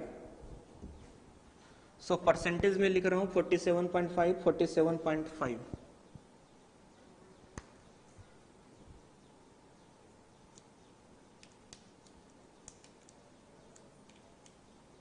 और भी ज्यादा डिटेल, 1 मिनट थोड़ा सा चेंजिंग करना, आप ऐसे लिख लो तो बेटर रहेगा। 68.3% ऐसा लिखो, जब करना ही है तो पूरा एक्यूरेसी मैं बना ही देता हूँ। 68.3%, और इसको चेंज कर लो, आप इसको लिखो 34.15। हाउएवर आंसर में चेंजिंग नहीं आएगा क्योंकि ये गामा इंटीग्रेशन है, अप्रॉक्सीमेशन की बात हो रही है, ठीक है। 34.15% इसको कर लो, और इधर भी कर लो 34.15%, ओके। 68.3, अब इसको मैं कर रहा हूँ 95.5%। मैं ऐसा किस लिए कर रहा हूँ, देखो 3 के बाद मैंने जंप किया 5 पे, याद रखने का तरीका बना दे रहा हूँ आपको, आंसर में चेंजिंग कहीं पे नहीं आएगा। सो अगर मैं इस डेटा को लिखूंगा तो ये डेटा क्या लिखोगे सर, 0.475 और 0.5 और है तो 25 समथिंग ऐसा कुछ आ जाएगा, करके देख लेना। इतनी करो ना, 3 डेसिमल प्लेस की तो एक्यूरेसी बहुत होती है यार, 3 डेसिमल प्लेस की एक्यूरेसी अपने पास बहुत होती है, 3 डेसिमल प्लेस से ज्यादा एक्यूरेसी लेना भी नहीं है अपने को। लास्ट वाले पे जा रहा हूँ, लास्ट वाले पे जा रहा हूँ, उसके ऊपर भी फोकस कीजिएगा। 4th वन, मैं फिर से नॉर्मल डिस्ट्रीब्यूशन मीन वैल्यूज के अबाउट सिमेट्रिक बना रहा हूँ, मीन वैल्यूज के अबाउट सिमेट्रिक बना रहा हूँ कर्व। दिस टाइम मैं लिख रहा हूँ 99.7%। देखो 68.3 दिया, 95.5 दिया, 99.7 दिया, 357। ज्यादा एक्यूरेसी रहेगा ये चीज ध्यान में रखेंगे, 357। कम एक्यूरेसी है सीधा ध्यान में रखेंगे 68, 95, 99, 68, 95, 99। ज्यादा एक्यूरेसी है 357, डेसिमल पॉइंट को भी इंक्लूड कर लेंगे। सो this is mean values mu. This time मैं 3 टाइम स्टैंडर्ड डिविएशन को ऐड कर रहा हूं, 3 टाइम स्टैंडर्ड डिविएशन को सबट्रैक्ट कर रहा हूं। अगर मैं आपसे पूछूं कि ये वाली पार्ट कितनी हो जाएगी, तो 3 डेसिमल प्लेस की एक्यूरेसी में लिख रहा हूं यहां पर 0.495%। दिस इज 0.495%, 0.7% मैं इग्नोर किया हूं, ठीक है। 0.495, 0.495। इट मीन्स अगर मैं आपसे कभी भी ऐसा कोई क्वेश्चन आ गया, कभी भी ऐसा क्वेश्चन आ गया, नॉर्मल डिस्ट्रीब्यूशन है 0,1 में, मीन वैल्यू 0 है, स्टैंडर्ड डिविएशन 1 है, मुझसे प्रोबेबिलिटी पूछा है px less than equal to 3, क्या जवाब दोगे सर? मैं यहां से इंटीग्रेशन स्टार्ट करूंगा, यहां तक जाऊंगा, इन दोनों के बीच में कितना है 99.7%, 99.7%। मुझे ये वाला पार्ट और ऐड करना है, मतलब जो 0.3% बच रहा है वो 2 पार्ट में डिवाइड हो रहा है, 0.15% इधर है, 0.15% इधर भी है ना ऐसा। बाकी के 3% जो बच रहे हैं वो इस साइड और इस साइड दोनों इक्वली डिस्ट्रीब्यूट हो रहे हैं। तो मैं बोलूंगा कि अगर ये प्रोबेबिलिटी पूछा है तो मैं इससे इसके बीच की क्वांटिटी कितनी बोल रहा हूं 99.7%। ये क्वांटिटी कितनी है 0.15% है, दोनों को ऐड किया कितने हो गए 99.85%। अगर मैं प्रोबेबिलिटी पूछूं तो कितने बोलोगे 0.9985। हमसे कितना पूछेगा 1 decimal place accuracy, 2 decimal place accuracy, 3 decimal place accuracy. 2 decimal place तक एक्यूरेसी 0.99, 3 तक 0.998, 4 तक 0.9985। इस तरीके से आंसर देना है। पढ़ लिया हमने इतना ग्राफ, अब इस ग्राफ को यूज करना सीखेंगे कि कैसे यूज होता है।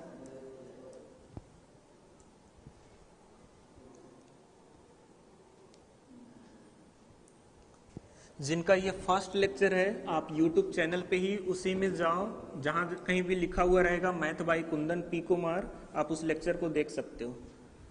अब इसको इंप्लीमेंट करना सीखेंगे कि इंप्लीमेंट कैसे करते हैं। क्वेश्चन लिखूंगा 10 सेकंड में आंसर आ जाना चाहिए, क्वेश्चन लिखूंगा 10 सेकंड में आंसर आ जाना चाहिए। गेट का क्वेश्चन 10 सेकंड में आंसर आना चाहिए भाई, 10 सेकंड से ज्यादा टाइम नहीं लगाना है क्वेश्चन लिखने के बाद।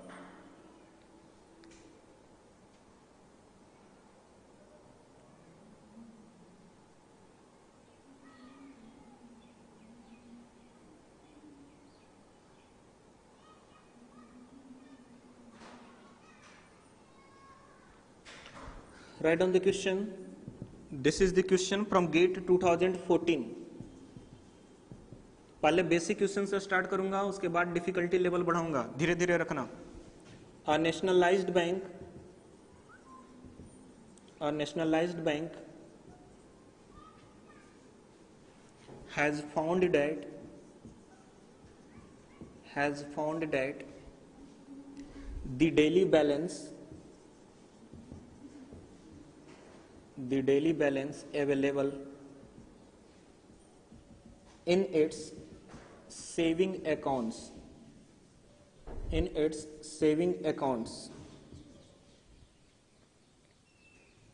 follows a normal distribution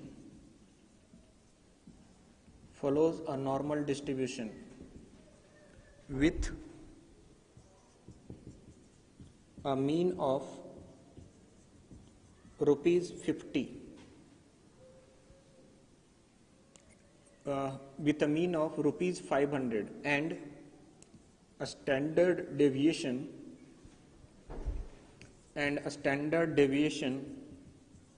of rupees 50.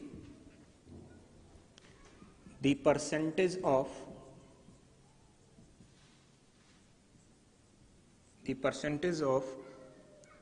account holders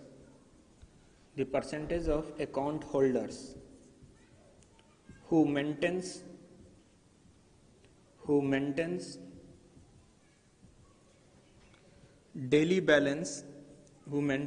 average daily balance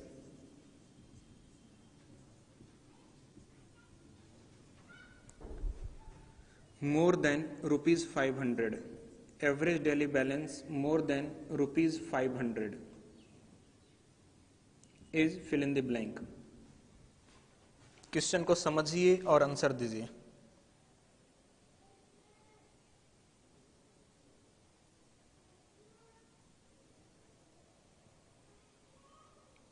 this is normal probability का चैप्टर है, रिकॉर्डेड आपने लिया है तो रिकॉर्डेड में भी होगा, आप वहां से भी कर सकते हो. आपको इसका आंसर देना है, बताइए. क्वेश्चन को समझने की कोशिश करें.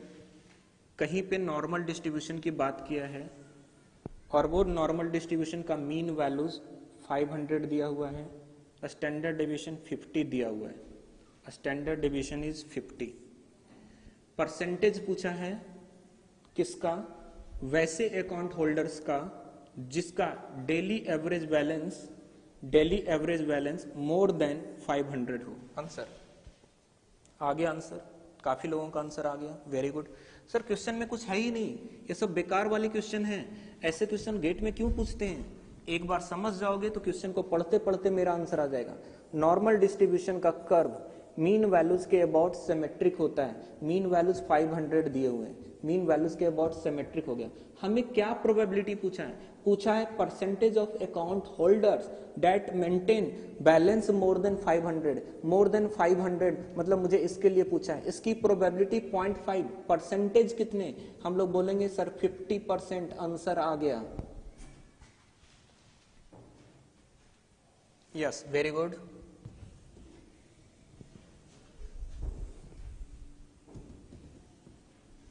Write down next question. This is the question also from GATE 2014.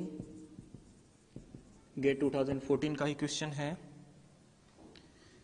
x कोई रैंडम वेरिएबल दिया हुआ है जो -∞, इन्फिनिटी के लिए वैलिड है और इसके लिए प्रोबेबिलिटी डेंसिटी फंक्शन भी दिया हुआ है. And that density function is 1 upon that probability density function is f(x) is equal to 1 upon square root of 2 pi. बाहर में मल्टीपल b है. e⁻⁻1/2 x minus a upon b whole square. मुझसे पूछा है the value of integration from -∞ to a 1 upon square root of 2 pi into b e⁻⁻1/2 x minus a upon b whole square dx is equal to values बतानी है. Time नहीं लगाना है, values बतानी है. एनीवन ग्राफ देखो, function देखो और समझो कि किसके अबाउट सिमेट्रिक है। इस कर्व को देखकर समझो किसके अबाउट सिमेट्रिक है और आंसर बताओ। एनीवन? आगे आंसर, आगे आंसर, वेरी गुड। टाइम नहीं लग रहा मेरे भाई, टाइम नहीं लगना चाहिए। देखो यहां से मुझे पता चल गया कि सर कर्व जो है वो x इक्वल टू a के अबाउट सिमेट्रिक है। इट मींस मीन वैल्यू जो है वो a है। स्टैंडर्ड डिवीजन क्या है सर? स्टैंडर्ड डिवीजन यहाँ पे b है। 2 पाई, b को अंदर ले जाओगे b स्क्वायर बन जाएगा। Standard division is b। हमें इंटीग्रेशन कहां से कहां तक करना है? Minus infinity to a। हमें पता है कि नॉर्मल डिस्ट्रीब्यूशन का जो कर्व होता है वो मीन वैल्यूज के अबाउट सिमेट्रिक होता है। मीन वैल्यूज क्या है यहाँ पर? a। हमें इंटीग्रेशन कहां से कहां तक बोला? माइनस इंफिनिटी से a तक। माइनस इंफिनिटी से स्टार्ट करेंगे, a तक इंटीग्रेट करेंगे। किसका? This is the probability density function complete. Complete है ये, इसमें कोई चेंजिंग नहीं है। ये वाला टर्म हटाया नहीं है यहां से, है ना? कंप्लीट है। So what will be this quantity sir? 0.5। Answer आ गया, वेरी गुड। और भी क्वेश्चन करते हैं। अब क्वेश्चन कुछ ऐसे करेंगे जिसमें हमें थोड़े बहुत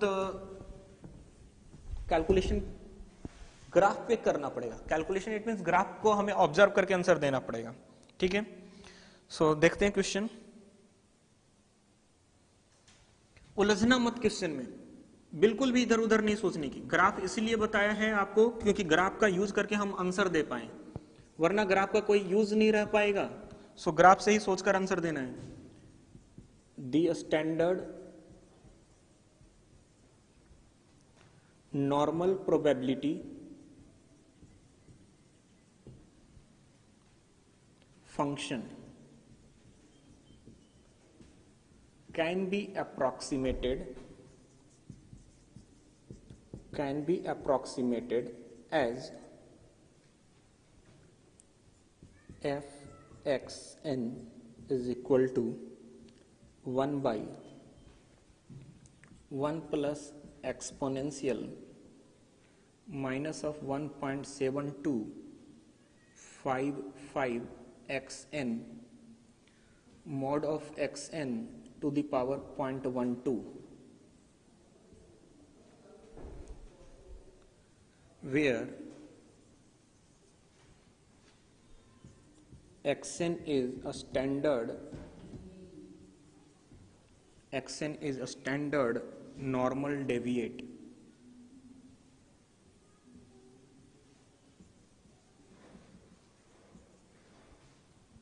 If mean and a standard deviation, लिख लीजिए क्वेश्चन, अच्छा क्वेश्चन है। Mean and standard deviation of annual precipitation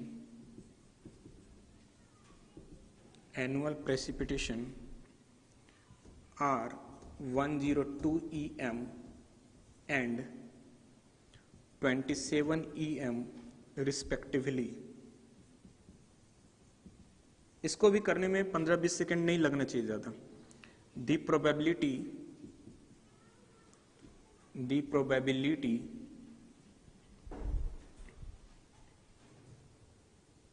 that the annual precipitation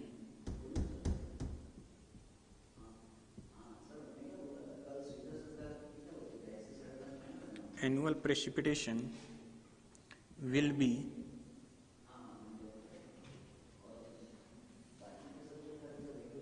in between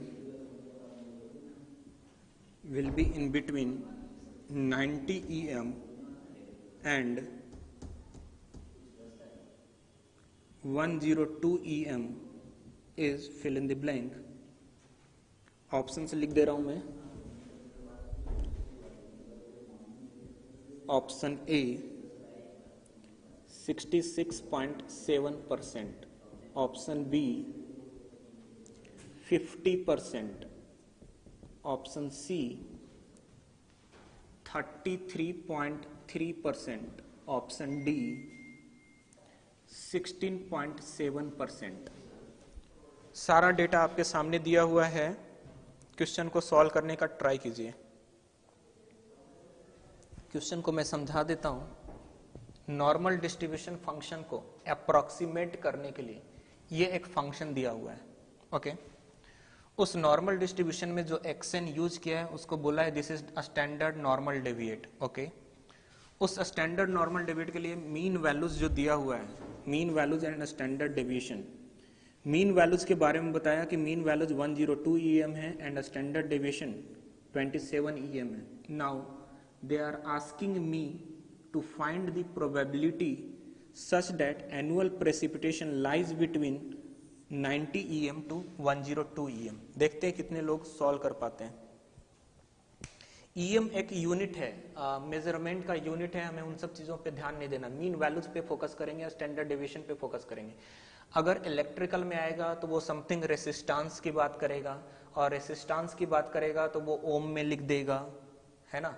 जब हम एनुअल प्रेसिपिटेशन की बात कर रहे हैं तो आई थिंक ये सिविल में आएगा, एनुअल प्रेसिपिटेशन समथिंग, और वो एनुअल प्रेसिपिटेशन का मेजरमेंट यूनिट EM होगा, तो वो EM यहाँ पर यूज में किया गया है। गेट का ही क्वेश्चन है ये। देखो आंसर आ गया, काफी लोगों का आंसर आ गया, very good very good. This is the question from GATE 2008। GATE 2008 का क्वेश्चन है, करने में 15-20 सेकंड से ज्यादा नहीं लगेगा। देखो करते हैं। हमने आपको ऑलवेज यही बोला, नॉर्मल डिस्ट्रीब्यूशन के क्वेश्चन में उलझने का नहीं, अपने को दो ही चीज ध्यान में रखना है, मीन वैल्यूज और स्टैंडर्ड डेविएशन। जरूरत पड़ेगी तो मैं उन सभी का यूज करूंगा, बाकी किसी का यूज नहीं करूंगा। जो भी डेटा दिया हुआ है उस डेटा से मैंने मीन वैल्यूज निकालना कि मीन वैल्यूज कितने हैं। Sir mean values 102 EM, so I will note down here 102। Standard deviation कितने हैं मैंने उसको साइड में नोट डाउन किया। Standard deviation is 27 EM, 27 standard deviation है और मीन वैल्यूज 102 है। प्रोबेबिलिटी किसके लिए पूछ रहा है, ये डेटा अब हमारे काम का नहीं है, इसको हटा देते हैं। अब हमें प्रोबेबिलिटी किसके लिए पूछ रहा है, सर प्रोबेबिलिटी पूछ रहा है 90 से लेकर 102 तक।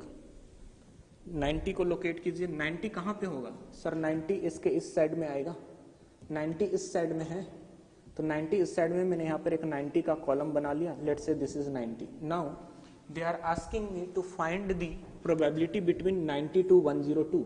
90 to 102 के बीच का मुझे एरिया चाहिए और वो एरिया मुझे प्रोबेबिलिटी देगा। मैं कंपैरिजन करना चाहता हूं सर जो आपने पढ़ाया है उसके ग्राफ से।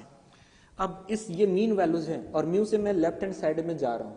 जैसे मैं लेफ्ट हैंड साइड में जाऊंगा तो मैं कंपैरिजन पहले करूंगा म्यू माइनस सिग्मा से। अगर इससे भी काम नहीं चला तो मैं जाऊंगा म्यू माइनस 2 सिग्मा पे। इससे भी काम नहीं चलेगा तो मैं जाऊंगा म्यू माइनस 3 सिग्मा से। स्टार्ट तो करें पहले म्यू माइनस सिग्मा से। म्यू है 102, इसमें सिग्मा को सबट्रैक्ट किया, म्यू माइनस सिग्मा कितने बनेंगे भाई, म्यू माइनस सिग्मा बन जाएंगे 75।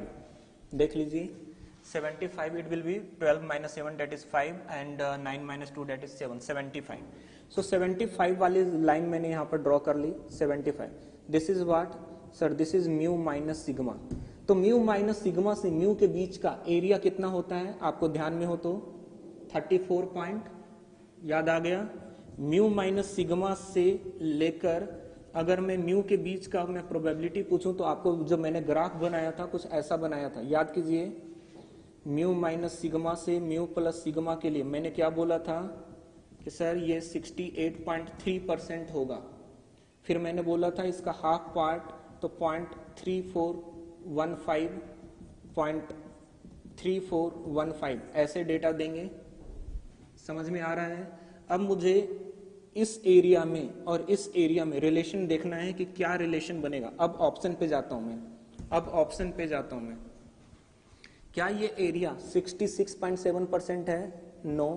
क्या 50% है, नो। 33.33%। रुकते हैं।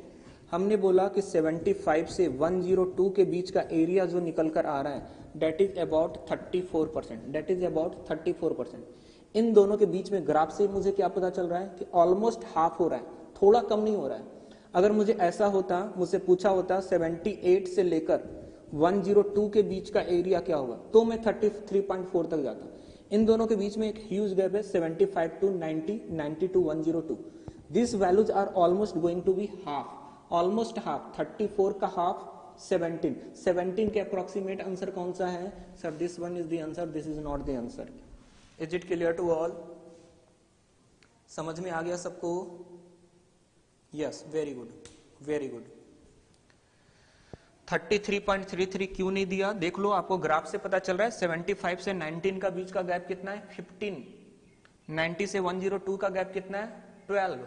15 एंड 12 ऐसे ऐसे गैप है। It means almost half and half area जाएगा। Total area 34%। 75 से 102 के बीच का एरिया 34। तो मैं क्वेश्चन में क्या पूछ रहा है? क्वेश्चन में पूछ रहा है 90 से 102 के बीच का एरिया कितना होगा? मैं बोलूंगा ऑलमोस्ट हाफ। ऑलमोस्ट हाफ 70% के अबाउट। आंसर कौन सा? 16.7%। आंसर आ गया।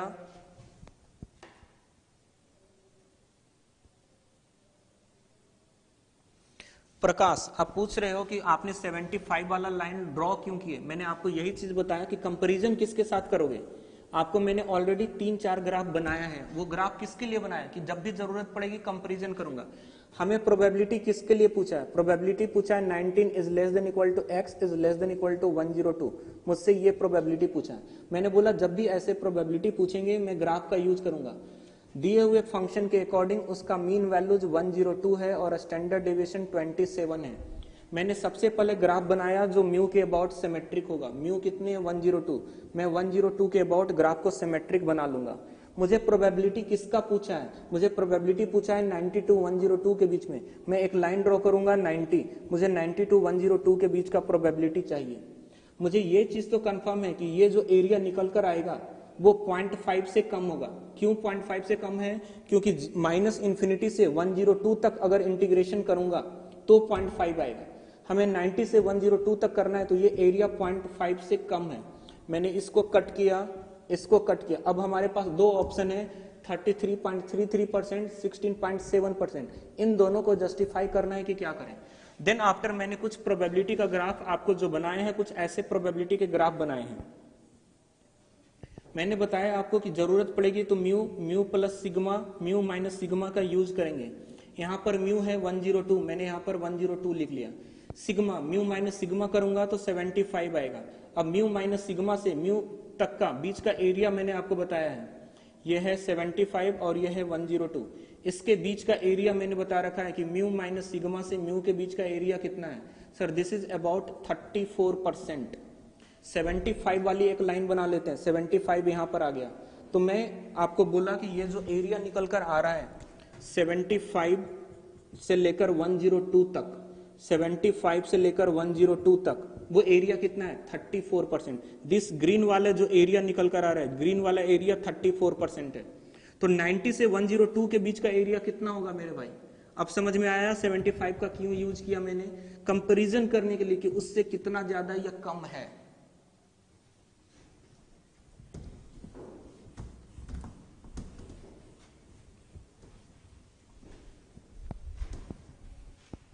Write down next question.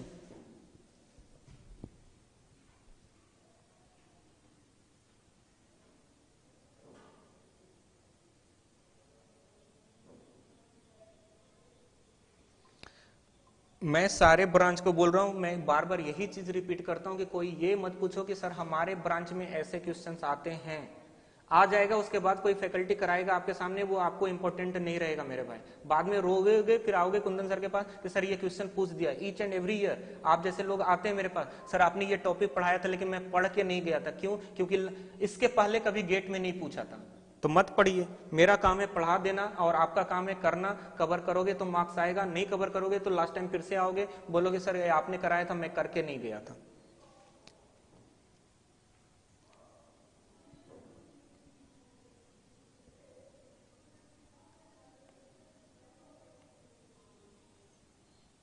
Write down the question. This is the question from GATE 2013. GATE 2013 का क्वेश्चन लिखा रहा हूं।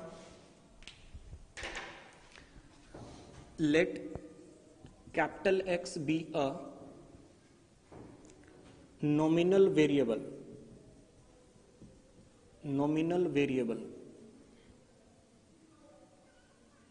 with mean 1 and variance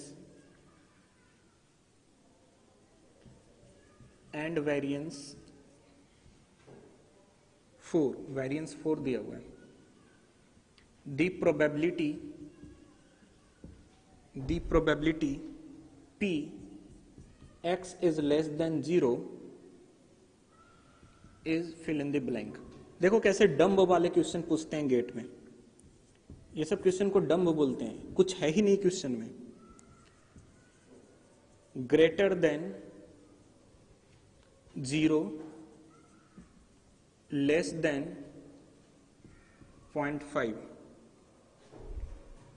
option C greater than 0.5 less than 1, option D 1। GATE 2013 का question है ये, answer दीजिए, time नहीं लगना चाहिए भाई इन सब क्वेश्चन में।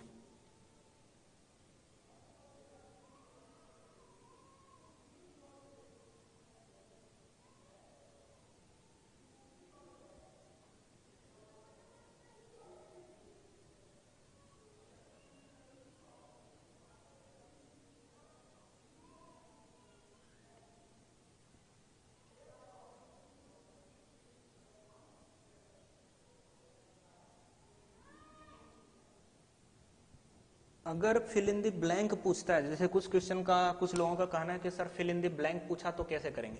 अगर question fill in the blank पूछता है तो वो एग्जैक्ट डेटा पे आपको लाके रोकेगा, एग्जैक्ट डेटा पे लाकर आपको रोकेगा। जैसे कि आपको क्वेश्चन ऐसे पूछेगा कि p x is less than equal to 2 क्या होंगे, नॉर्मल डिस्ट्रीब्यूशन है 0,2, एग्जैक्ट पे लाके रोकेगा। तो जब एग्जैक्ट पे लाकर रोकेगा तो आपको डायरेक्टली पता चलेगा। और अभी नॉर्मल डिस्ट्रीब्यूशन खत्म नहीं हुआ है मेरे भाई, मैं इतना ही नॉर्मल डिस्ट्रीब्यूशन नहीं पढ़ाता हूँ, अभी आगे और भी करने हैं। पहले उतने क्वेश्चन को टारगेट कर लूं जितना अभी तक पढ़ा है उससे खत्म हो जाए, नॉर्मल डिस्ट्रीब्यूशन खत्म नहीं हुआ है अभी।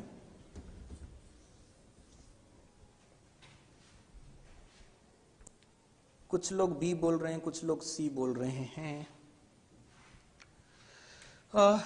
मीन वैल्यूज 1 है, वेरिएंस 4 है। सर मैं ग्राफ बना लेता हूं नॉर्मल डिस्ट्रीब्यूशन का। नॉर्मल डिस्ट्रीब्यूशन का कर्व मीन वैल्यूज के अबाउट सिमेट्रिक होता है, 1 के अबाउट सिमेट्रिक हो गया। Variance is 4, what is standard deviation? Sir standard deviation will be 2। जरूरत पड़ेगा तो यूज करेंगे, जरूरत नहीं पड़ेगा अननेसेसरी यूज नहीं करेंगे। प्रोबेबिलिटी किसके लिए पूछा है? लेस देन 0 के लिए। मैंने 0 वाला पॉइंट देखा और मैंने बोला मुझे ये वाला एरिया चाहिए, लेस देन 0 की प्रोबेबिलिटी चाहिए, ऑप्शन ए 0.5। मैं माइनस इंफिनिटी से 1 तक जाऊंगा तो मुझे 0.5 मिलेगा, नहीं। ग्रेटर देन 0 प्रोबेबिलिटी है भैया, ग्रेटर देन 0 तो बोलोगे। लेस देन 0.5, हाँ लेस देन 0.5 है, 1 तक जाते तो 0.5 मिलता, 1 के पहले 0 पे रुक गया, 0.5 से कम है लेकिन 0 से ज्यादा है, yes. Greater than 0.5, no, 1, no, answer आ गया बी। अननेसेसरी मैं कैलकुलेशन क्यों करूं, मैं क्यों इंटीग्रेशन लेकर सॉल्व करूं, मैं क्यों जेड पैरामीटर लेकर सॉल्व करूं? बहुत सारे फैकल्टी बताते हैं normal deviate z equal to x minus mu upon sigma से सॉल्व कराते हैं, क्यों करूं? जिस क्वेश्चन को मुझे सिंपल वे में सॉल्व हो रहा है मैं उन क्वेश्चन को क्यों टारगेट करूं अननेसेसरी स्टेप्स के साथ?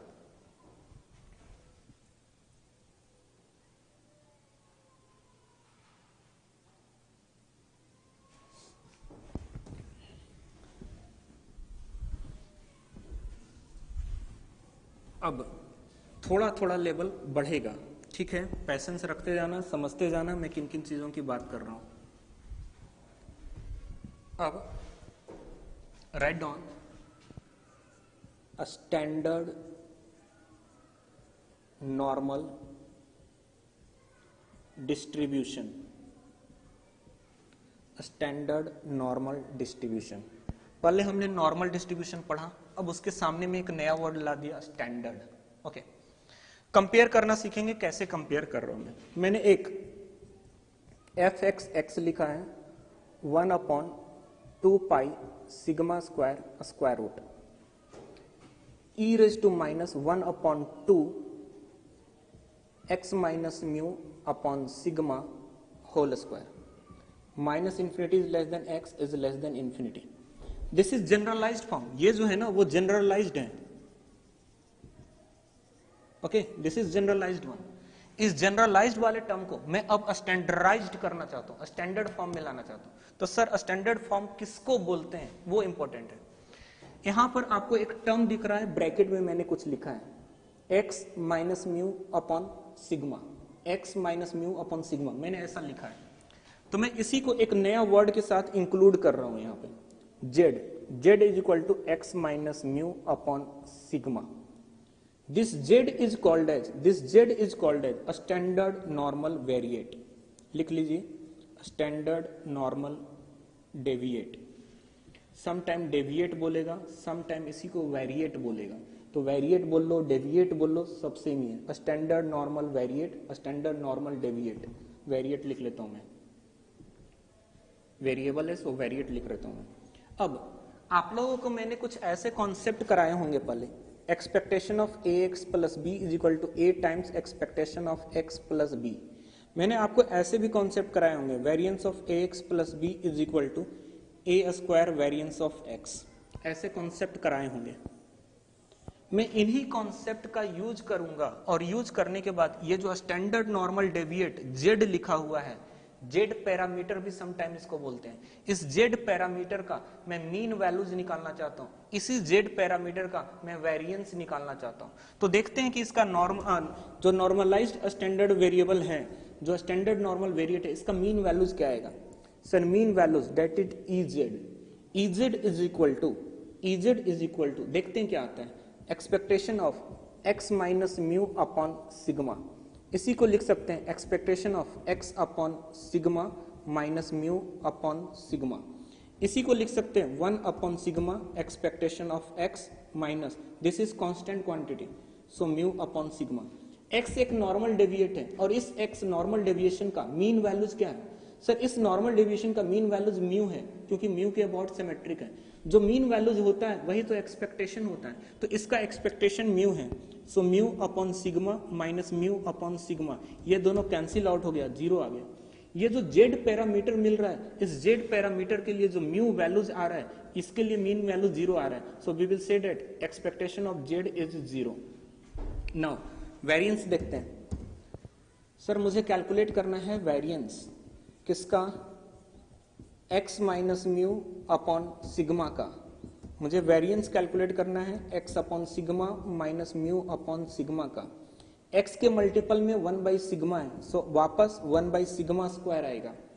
वेरिएंस ऑफ x लिखेंगे, दिस इज कांस्टेंट, कांस्टेंट का वेरिएंस जीरो, लिखने की जरूरत नहीं। x एक नॉर्मली डिस्ट्रीब्यूटेड रैंडम वेरिएबल है जिसका वेरिएंस सिग्मा स्क्वायर है, so I will write sigma square upon sigma square that is equal to 1। तो ये जो जेड पैरामीटर है, इस जेड पैरामीटर का अगर मुझसे कोई वेरिएंस पूछ दे तो मैं वेरिएंस 1 बोलूंगा। अब ये स्टैंडर्ड फॉर्म में एडजस्ट हो गया।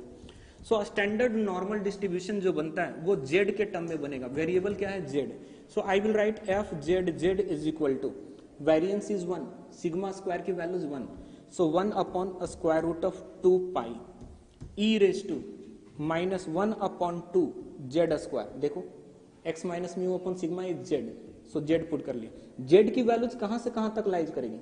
सर x की वैल्यूज माइनस इंफिनिटी से प्लस इंफिनिटी है, अगर ये वैल्यूज माइनस इंफिनिटी से प्लस इंफिनिटी है तो z की वैल्यूज भी माइनस इंफिनिटी से प्लस इंफिनिटी तक होगी। So this is called as a standard normal distribution. और इस स्टैंडर्ड नॉर्मल डिस्ट्रीब्यूशन में और जो जनरलाइज्ड फॉर्म है उसमें बहुत ज्यादा डिफरेंस नहीं है। अगर मैं इसको कंपेयर कर लूं स्टैंडर्ड और जनरलाइज्ड फॉर्म से, तो आप कंपेयर करके भी बोल सकते हो सर इस जेड के लिए मीन वैल्यू 0 है, इस जेड के लिए स्टैंडर्ड डेविएशन 1 है, कंपेयर करके बोल सकते हैं ना। सो कंपैरिजन से मुझे इस जेड के बारे में पूरा इंफॉर्मेशन मिल जाता है। This is called as standard normal distribution.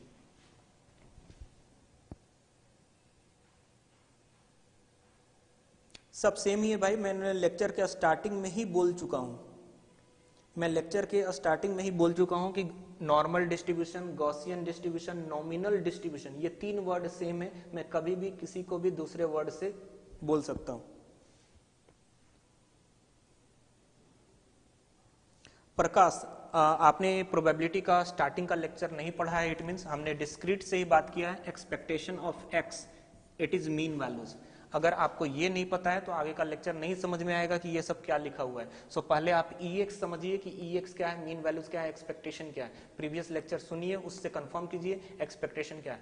Discrete probability distribution से मैं EX की बात कर रहा हूं।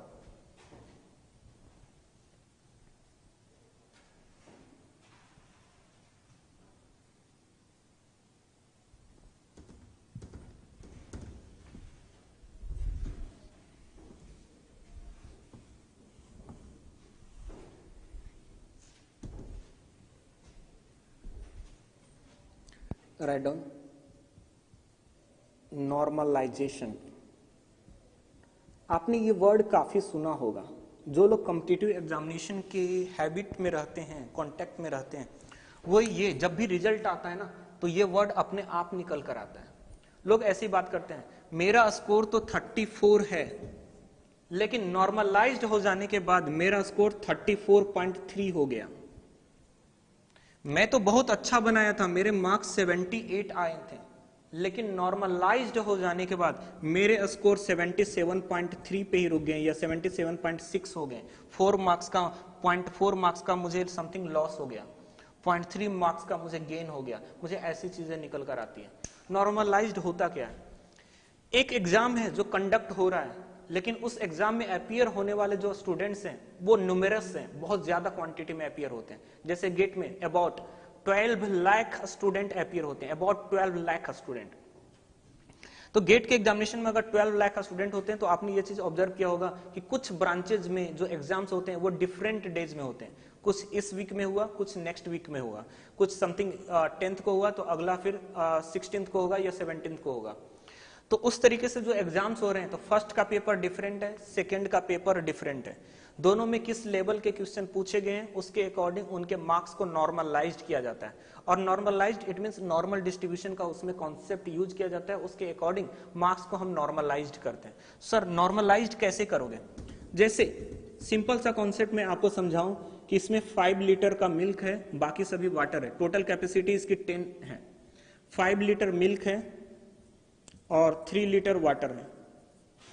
यहां पर भी सेम स्टोरीज कुछ निकल कर आ रहा है। 6 लीटर मिल्क है और 4 लीटर वाटर है। मैंने बोला दोनों को नॉर्मलाइज्ड कर दो, एक जैसा बना दो। दोनों को क्या कर दो? नॉर्मलाइज्ड कर दो, एक जैसा बना दो। तो मैं क्या करूंगा, दोनों में मैं क्वांटिटी मिक्स कर देता हूं। एक बड़ा कंटेनर लूंगा जो 20 लीटर का कंटेनर होगा। उस 20 लीटर वाले कंटेनर में 5 + 6 11 लीटर मिल्क के हो जाएंगे और 3 + 4 7 लीटर वाटर के हो जाएंगे। नॉर्मलाइज्ड हो गया। इसमें परसेंटेज डिफरेंट है, इसमें मिल्क का परसेंटेज डिफरेंट है, और इसमें नॉर्मलाइज्ड होने के बाद मिल्क का परसेंटेज फिर से डिफरेंट है। यहां पर मिल्क का परसेंटेज पूछोगे तो 5/8 × 100 बोलूंगा। यहां पर मिल्क का परसेंटेज बोलोगे तो 6/10, सॉरी 5 and 3 लिखा है, 5 and 5 कर लो तो आसान रहेगा, तभी 10-10 बनेगा, तभी 20 लिख पाओगे। 5 and 5 10, तो 5/10 × 100 कर लो, 6/10 × 100 कर लो, और इसके ऊपर जाऊंगा मैं तो मैं बोलूंगा कि कितने हो रहे हैं, 4 and 9 लीटर हो रहे हैं। 20 लीटर का है ये पॉट। सो 11 + 9 20। सो यहाँ पर 11/20 × 100 इतने परसेंटेज मिलके हैं। सो यहाँ पर समथिंग डिफरेंट है, यहाँ पे समथिंग डिफरेंट है, मिक्स किया समथिंग डिफरेंट हो गया, नॉर्मलाइज्ड कर दिया, मैंने सबको मिला दिया। नॉर्मलाइज करना is that quantity. So normalize करने के लिए, इस तरीके से मिक्स करने के लिए जो थ्योरम यूज्ड हो रहा है that is the normal distribution theorem. वो नॉर्मल डिस्ट्रीब्यूशन थ्योरम के अकॉर्डिंग मैं नॉर्मलाइज करना चाहता हूं। मैं क्या लिखूंगा, z parameter of first one is equal to z parameter of second one. Sir z parameter क्या होता है? x - μ/σ। So we will write x1 - μ1 upon σ1 is equal to x2 - μ2 upon σ2। x1 μ1 σ1 first part का, x2 μ2 σ2 second part का। There are total 6 variables. इन 6 variables में से अगर 5 variable आपके पास नोन है तो क्या आप 6th वेरिएबल निकाल लोगे? अगर यहां पर ऑब्जर्व करो तो 1 2 3 4 5 6 देयर आर टोटल 6 वेरिएबल्स। इन 6 वेरिएबल्स में से 5 वेरिएबल एग्जाम में दे दूं तो क्या आप 6th वेरिएबल निकाल लोगे कोई भी? यस सर, आसान सा कैलकुलेशन करना है, लेफ्ट राइट क्रॉस मल्टीप्लीकेशन करेंगे, आंसर आ जाएगा. So note down this as important normalization. इसके ऊपर गेट का क्वेश्चन करते हैं.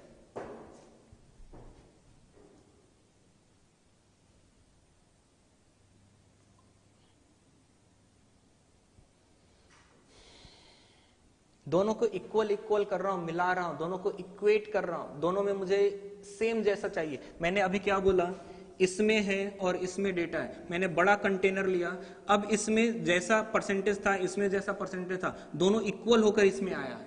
अब यहां पर परसेंटेज इक्वल होकर आया, मैंने इसमें और इसमें जो परसेंटेज था उसको इक्वलिटी किया है, तो इक्वल तो कर रहा हूं. नॉर्मलाइजेशन मीन्स मैं दोनों को इक्वल बना रहा हूं. क्वेश्चन करते हैं, समझ में आएगा. इसके ऊपर एक क्वेश्चन पूछा है गेट में recently. Let me find that question.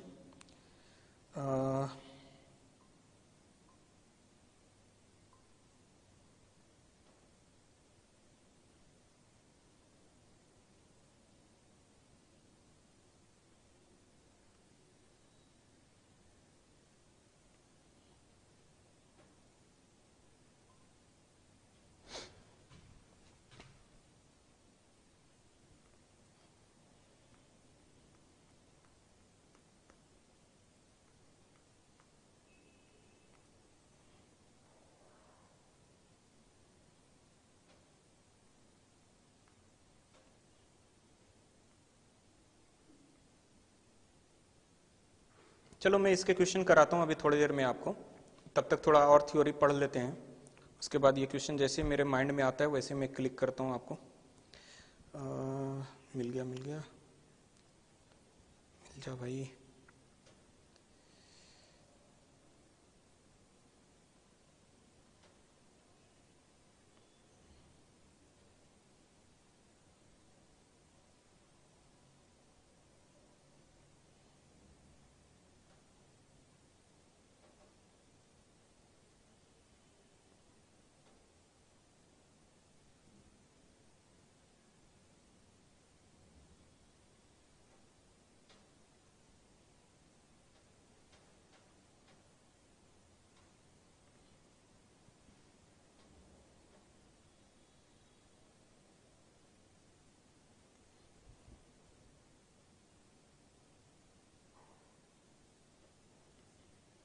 काफ़ी अच्छा क्वेश्चन है वो एक्चुअली, इसलिए मैं उसको कंसीडर भी कर रहा था.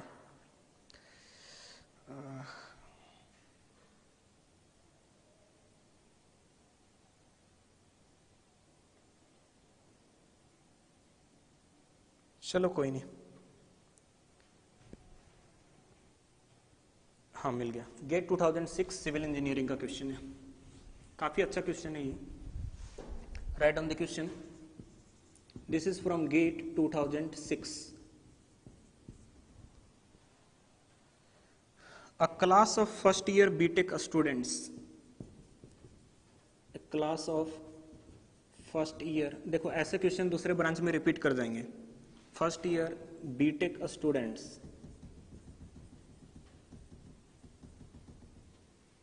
is composed of 4 batches. Is composed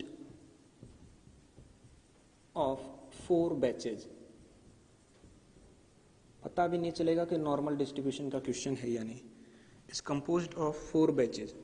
नाम है उसका A, B, C, D. each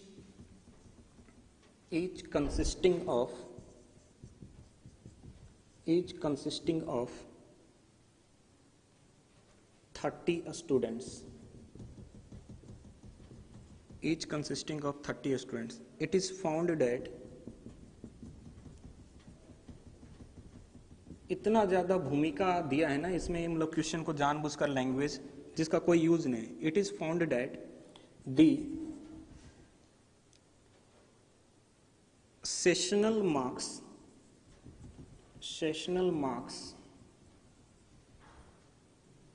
of students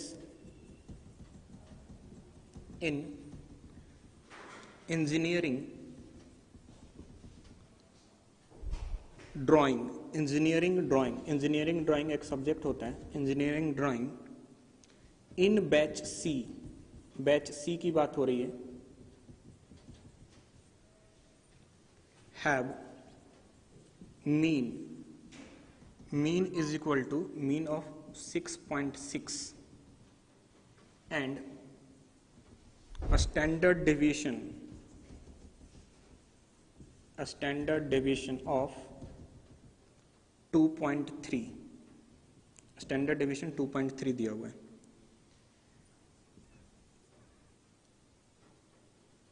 The mean and a standard deviation of entire class, पूरे क्लास की बात हो रही है, entire class are, entire class की बात हो रही है 5.5 and 4.2 respectively. It has decided by the course instructor, it is decided by course instructor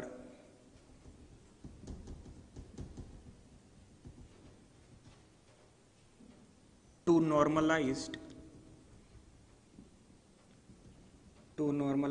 the marks of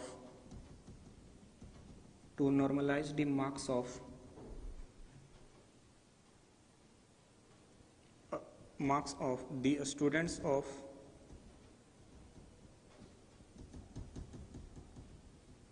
all batches to have same mean and a standard deviation, as that of entire class, due to this, लिख लीजिए, due to this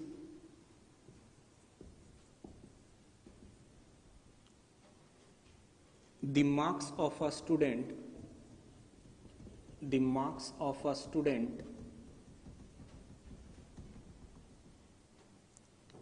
in batch C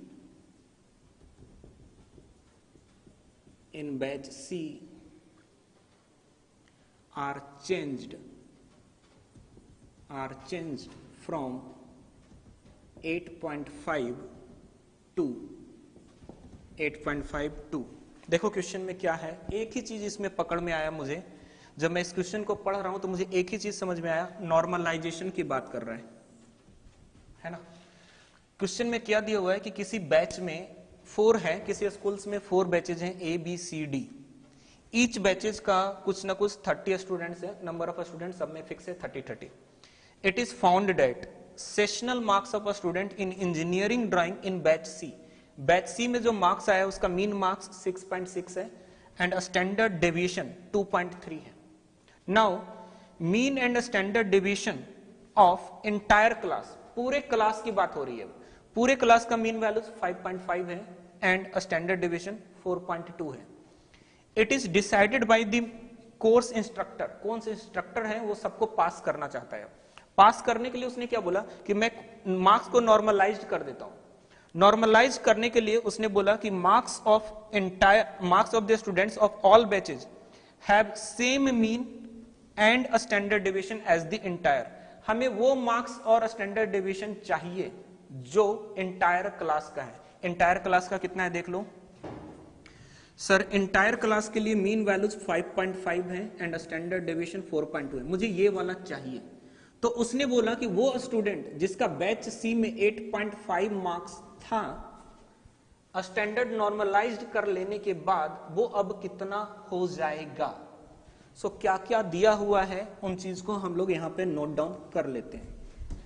sir मुझसे पूछा है कि batch C में जो student है उसका मार्क्स 8.5 है, इसका मार्क्स नॉर्मलाइज्ड कर लेने के बाद क्या होगा, मतलब x2 क्या होगा।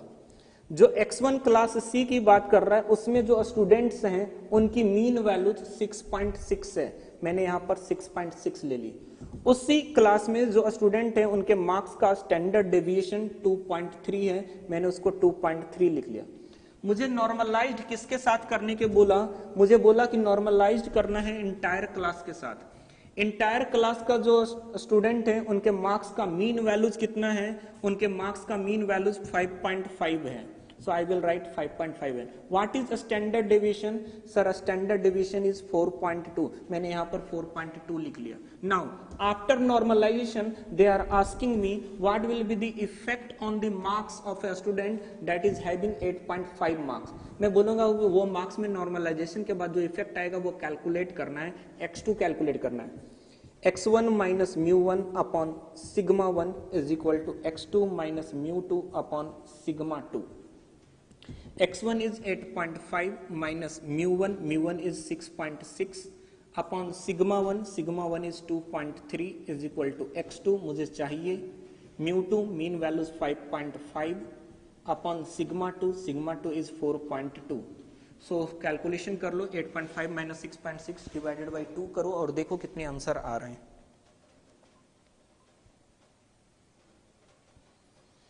स्टूडेंट्स के आंसर भी आ गए भैया.